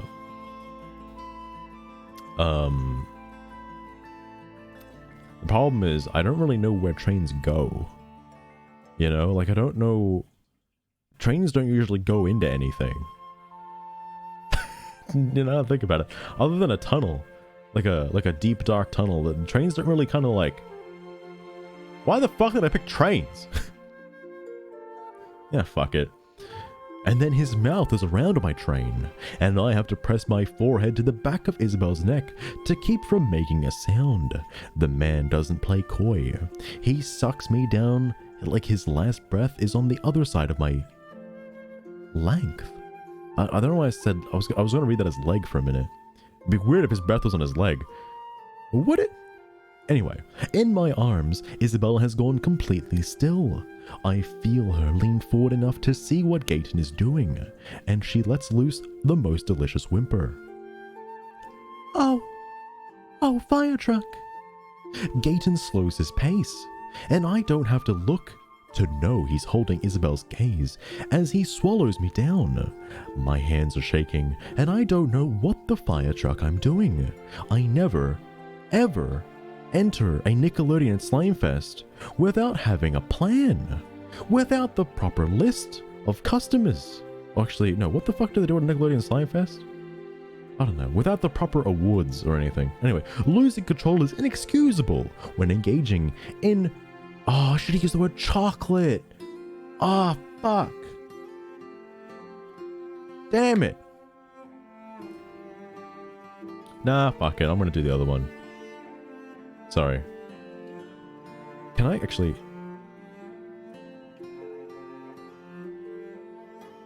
I'm just trying to think if I could use the same word in the previous line as well.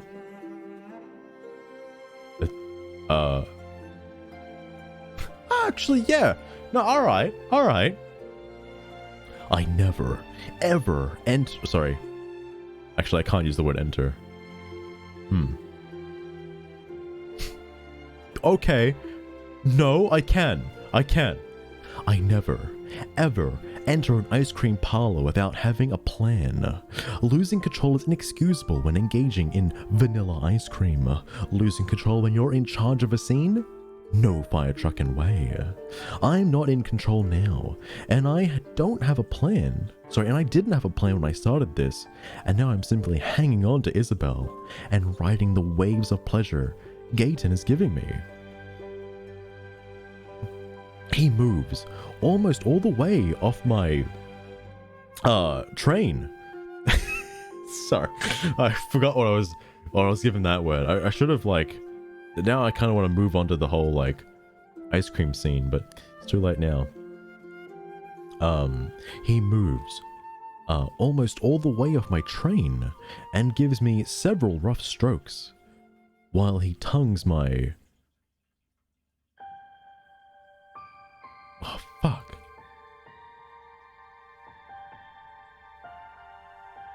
If I use the word plane, this would make more sense, right? Can I use the word plane? I think I can. Because then I can use words like turbulence and emergency landing. Actually, I think I'm gonna do that. Alright, new sensor, here we go. He moves almost all the way off my plane, ready to skydive, and gives me several rough strokes while he tongues the tip of my cockpit. This time, I can't keep my curse inside. Fire truck! Oh, sorry. Who the fuck is... Oh, fire truck, Gaeton. I curse your whole family. He doesn't loosen his grip on me, but his whiskers brush my aching flesh, and Isabell's body jerks. Is he licking your pizza, princess? I hold her still as she gasps. Yes. Her movements as he sucks hard on the head of my plane. I don't know if I can use that. Ah, fuck it. He sucks hard on the head of my plane. And then he's gone, obviously giving her pineapple toppings the same treatment over and over until my legs are shaking and I can't stand it anymore. Finish one or both, Gaeton. Now, you can't have 2 ice cream cones without giving them both a lick. Finish it yourself. He hands me the ice cream cone. Sorry. Sorry.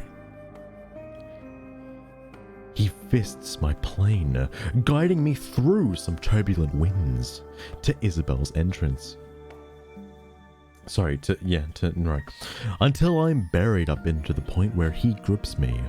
Holy poopy. I start to fire truck her, and she moans and whimpering. Until she's moaning and whimpering and shaking from his tongue on her. Yeah, shaking from his tongue on her pineapple toppings. But Gaeton's first...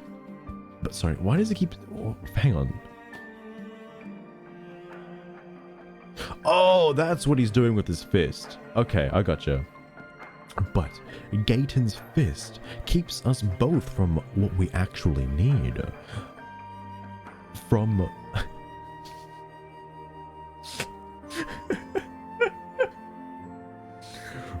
Sorry. I can't do this now, man. From my plane, high above the skies. From rough, strong strokes designed to get us both off. Instead, we're poised on the precipice, pleasure tightening further and further. Then Isabell cries out, and her pizza box clamps around as she sprays her mozzarella cheese. It's still not enough. Fire truck, but it's nowhere near enough.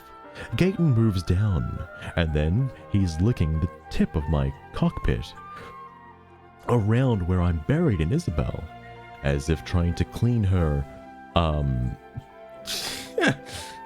as if trying to clean her mozzarella cheese right off me.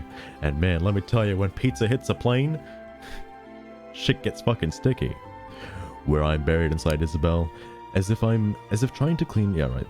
I reach around her and dig my fingers into his hair. Finally, he releases me, and I sink deep into her turbulent winds, which is when Gaeton starts on my,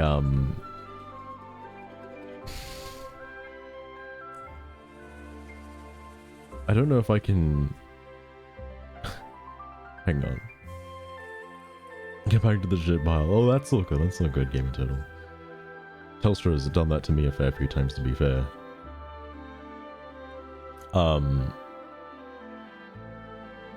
I'm trying to think of another part of a plane I can use here. Which is when Gaeton starts on my wingtips. I fire trucking lose it.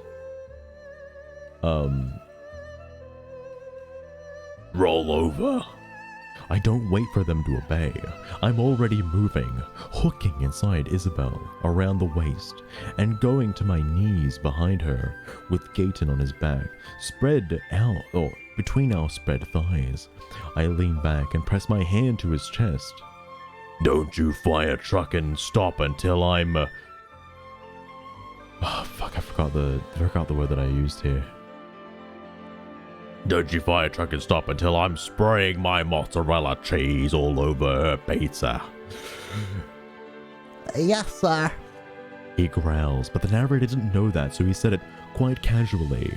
And then his mouth is on my wingspan again, and on the sensitive flesh behind them. I press a hand to the middle of Isabell's back, and she eagerly lands on her chest. Her donkey is in the air, flying with the wings that it has for some weird reason. It doesn't escape my notice, and that I had Gaeton in damn near the same position last night. It feels so right to do this now, to drive deep into her while his mouth is all over me below. I feel fire trucking immortal. I don't ever want it to stop. Gaeton grips one of my thighs with his big hand and his greasy fingers at my donkey, pressing deep so that my own thrusts have been fire trucking my donkey as I fire truck Isabell's pizza. She fists the sheets, thrusting back to meet my strokes until the sound of flesh hitting flesh fills the room. Harder, beast! Fire truck me harder! I comply. I gently try to land my plane along her runway. I grip my hips and yank her back onto my plane as I surge forward. Fuck. As I surge forward again and again and again and again and again and again and again, fighting against my build. Sorry, and I shit you not, there was like 3 agains. My building pleasure to ensure she comes to a second time. Sorry. This is why it confuses me, because it's not written the fucking... To ensure she sprays her mozzarella cheese a second time. To feel her pizza. Man, pizza doesn't work in this context. Because I can't...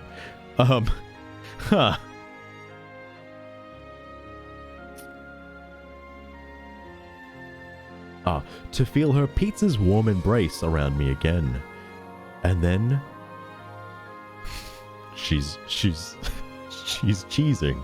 She's mozzarella cheesing. Writhing so intensely I can barely keep hold of her. It's too much. I can barely hold out any longer. I moan as I follow her over the edge, pumping her full of my mozzarella cheese. She slumps forward onto the mattress. Gaeton lifts his head to suck my half-hard plane into his mouth.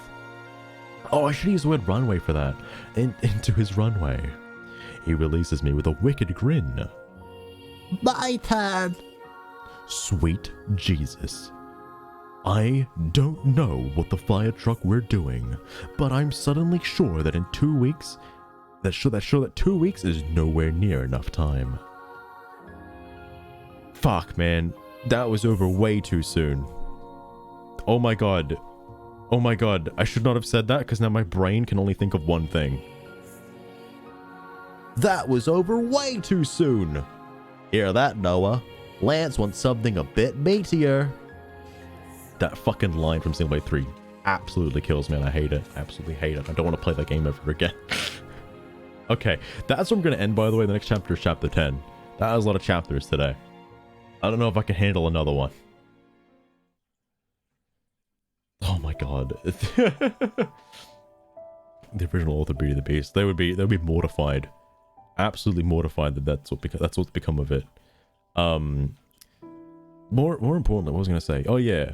I know the book is supposed to be like a fanfic where, you know, people are eating ice cream and shit left and right. Like every page of the book has to have at least some level of ice cream in it, otherwise it's not worth your time or money.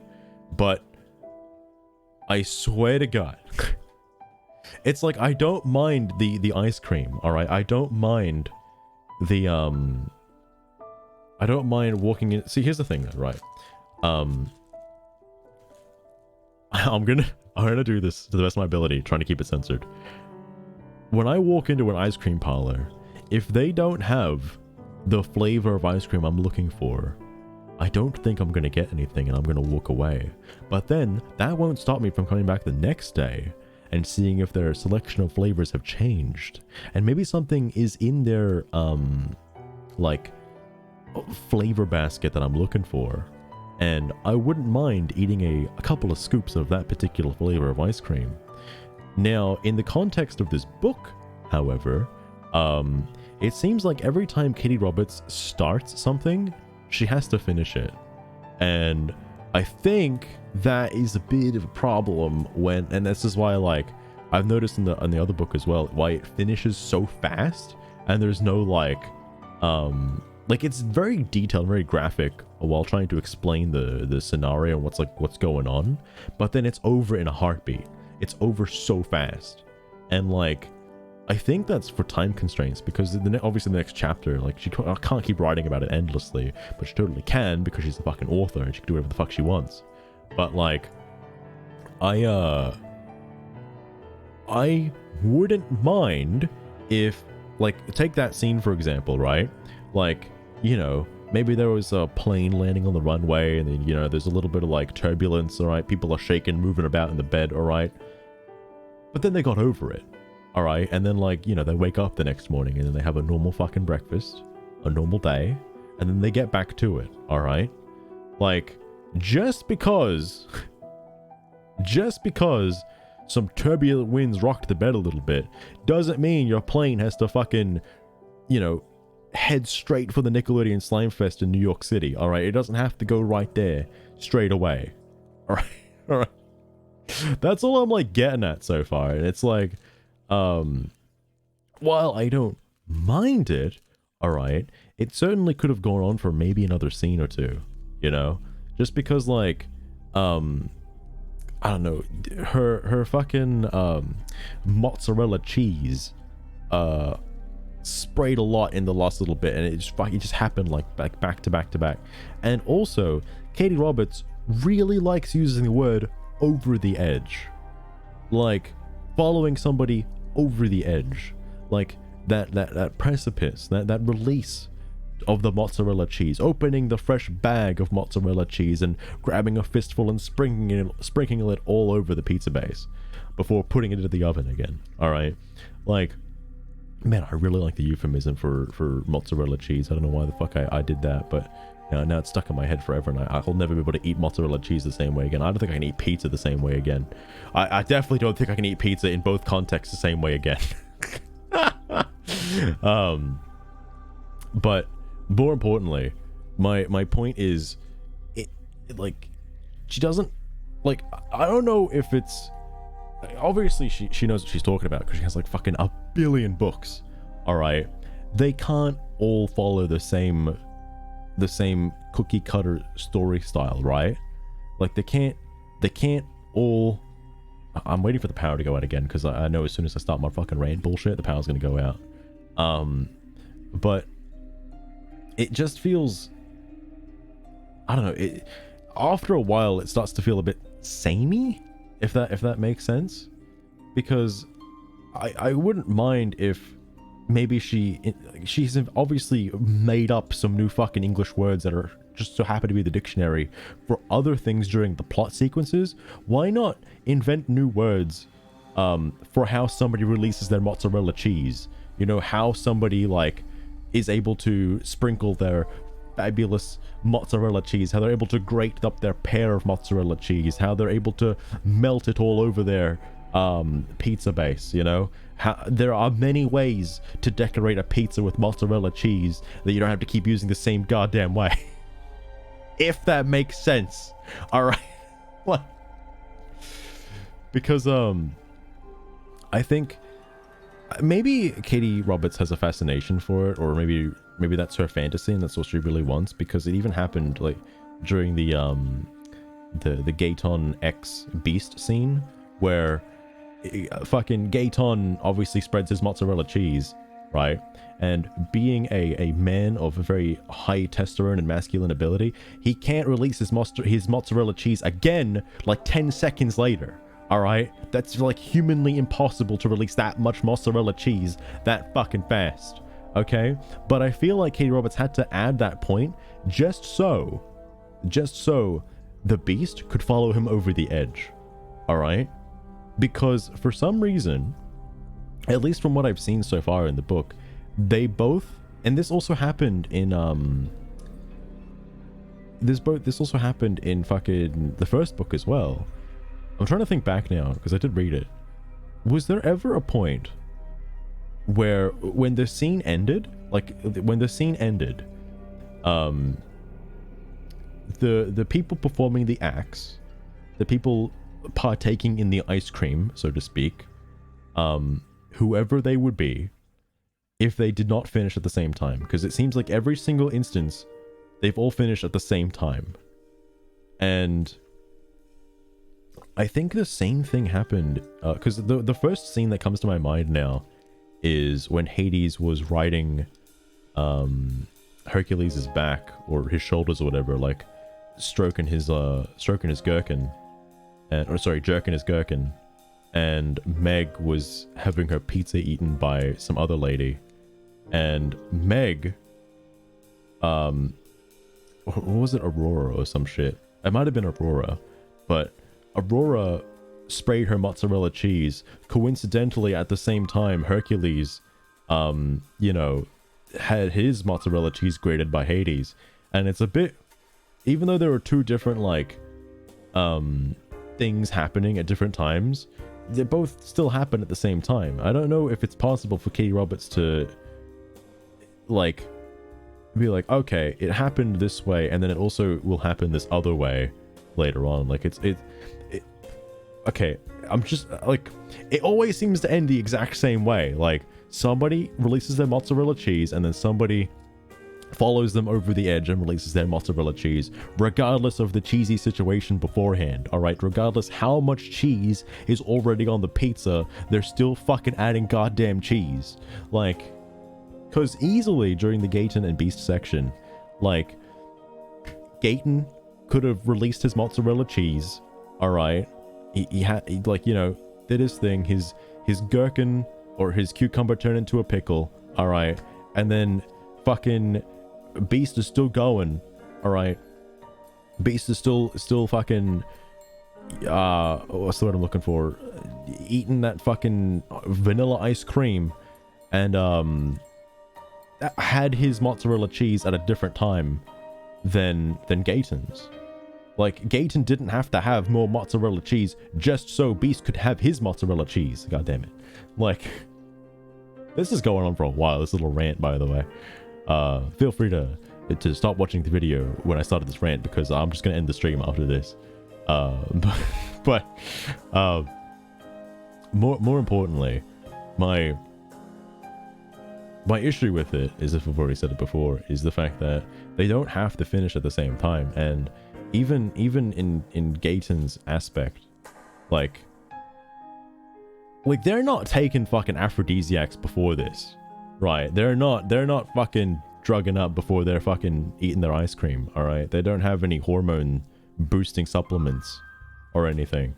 Like, the fact that, you know, this much cheese in this, like, short, like, time period, again, unless Katee Roberts is able to repeat words like a billion fucking times a sentence, if she could just keep repeating it for the duration of how long this scene is going on for, maybe it'd be more believable. Because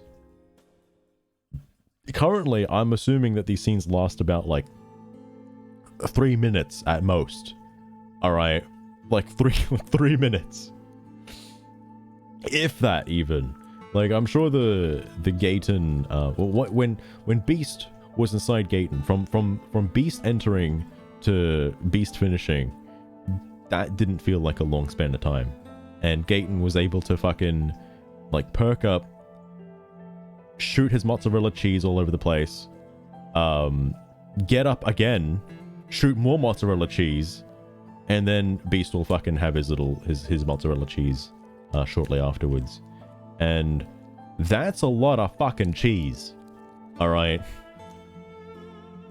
Like, now, this is why I like to believe, I think it's just Katee Roberts' fantasy of what she wants, or what she's like.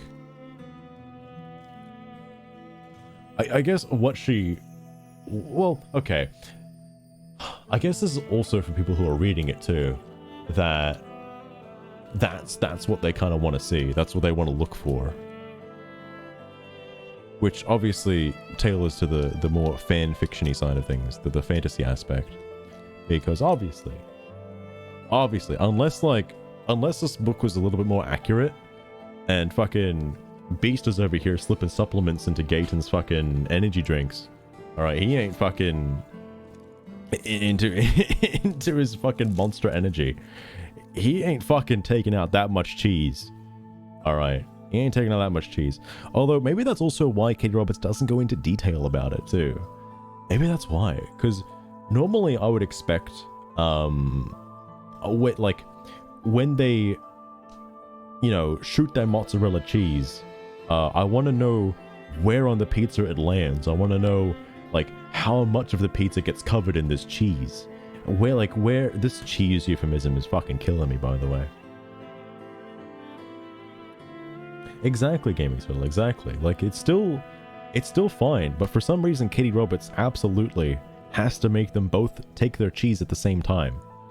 They don't have to have their cheese at the same time, alright? As long as they're having fun. That's the most important thing. As long as they're having fun, alright? They don't need to both spray the mozzarella cheese. Exactly, Gaming Turtle, exactly. But, like... Wait, hang on. I forgot what I was going to say about the fucking... The cheese euphemism from before.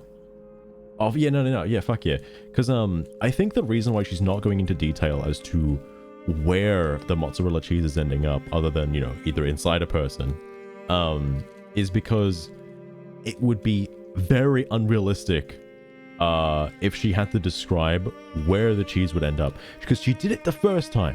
When Gaeton fucking spread his mozzarella cheese all over fucking Isabell's, like, pizza base, he didn't do it again, even though his mozzarella cheese came out again. And I know, I'm pretty sure I know the reason why. Why Katee Roberts did not go into detail the second time. Because she couldn't. Because there'd be, like, there wouldn't be any fucking cheese. Like... in the holes. It's true. That is true. Which is why, like, I feel like it would be probably more realistic if they did use, what's the word I'm looking for here? There's a word I'm looking for. Something to do with cheese. If they wrapped up their cheese, alright? If they put it in little baggies first, before spreading it all over the pizza base. Maybe not in that context. But if they had, like, little freezer bags for their mozzarella cheese. Because, like, then you could be a little bit more, like, less descriptive as to, like, you know, where the fuck is the cheese going? Why the fuck is there no cheese? Alright? And then you'd be like, you know, the cheese just ended up in the bag. Okay, alright, that's fair. Alright, that's fair. Because then you obviously know that there's no place for it to go. But the fact that they're just fucking raw dogging this bare-ass mozzarella cheese fucking all over this fucking pizza, alright?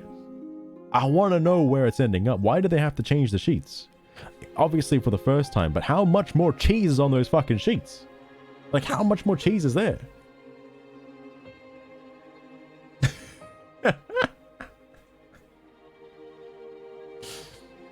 just some normal freezer bags for your mozzarella cheese.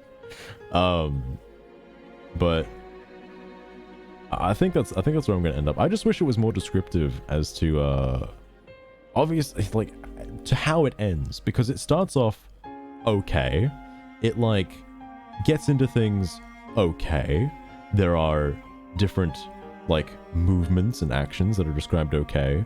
It's how it ends that fucking ruins it. Because it doesn't end very, A, realistically, B,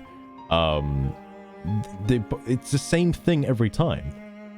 It always ends the same way every time. Like, what the fuck? Also, very true, Gaming Turtle.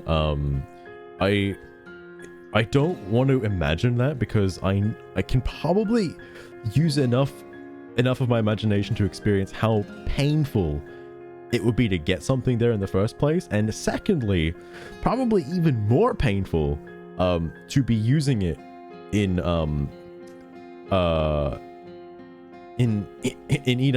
eating ice cream. So and like there are many different flavors of ice cream, right?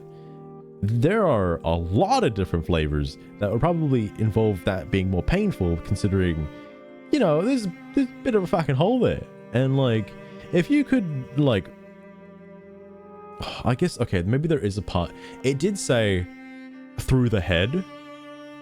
And when I assume Katee Roberts mentions through the head and nothing more descriptive than that, that sounds pretty fucking painful, you know? Because there is a particular part of the airplane where you could put a ring through that wouldn't be very painful and may be a little pleasurable depending on where it is, and not be like as I mean, it still would be kind of painful depending on what type of flavor of ice cream you're having, but it's still like she needed to be a little bit more specific on where exactly on the head that particular ring is located on the airplane, because in my understanding of just quote unquote the head, that could be fucking like anywhere, and anywhere is very painful. Like, fuck, man. Also, he didn't take it out, but she stopped mentioning it. Oh, wait. No, because Gaeton is the one that... You know, Beast was the one that was fire trucking Isabell's mozzarella cheese at the end there. No. She didn't mention the ring. She didn't mention the ring when Beast was rocking the turbulent winds. Huh. I don't think you can take it off. But I don't know why she didn't mention it again. Because, I mean, that obviously, like, I can't get immersed if you're not being descriptive, Katee. Alright? Because, like, when Gaeton was fucking going, like, doing circles around his fucking aeroplane in a dogfighting jet, like, where was the ring? Where was the ring during that? Because if I was Katee Roberts and I was writing that, I mean, surely you'd explain the ring, because his tongue would pass over it.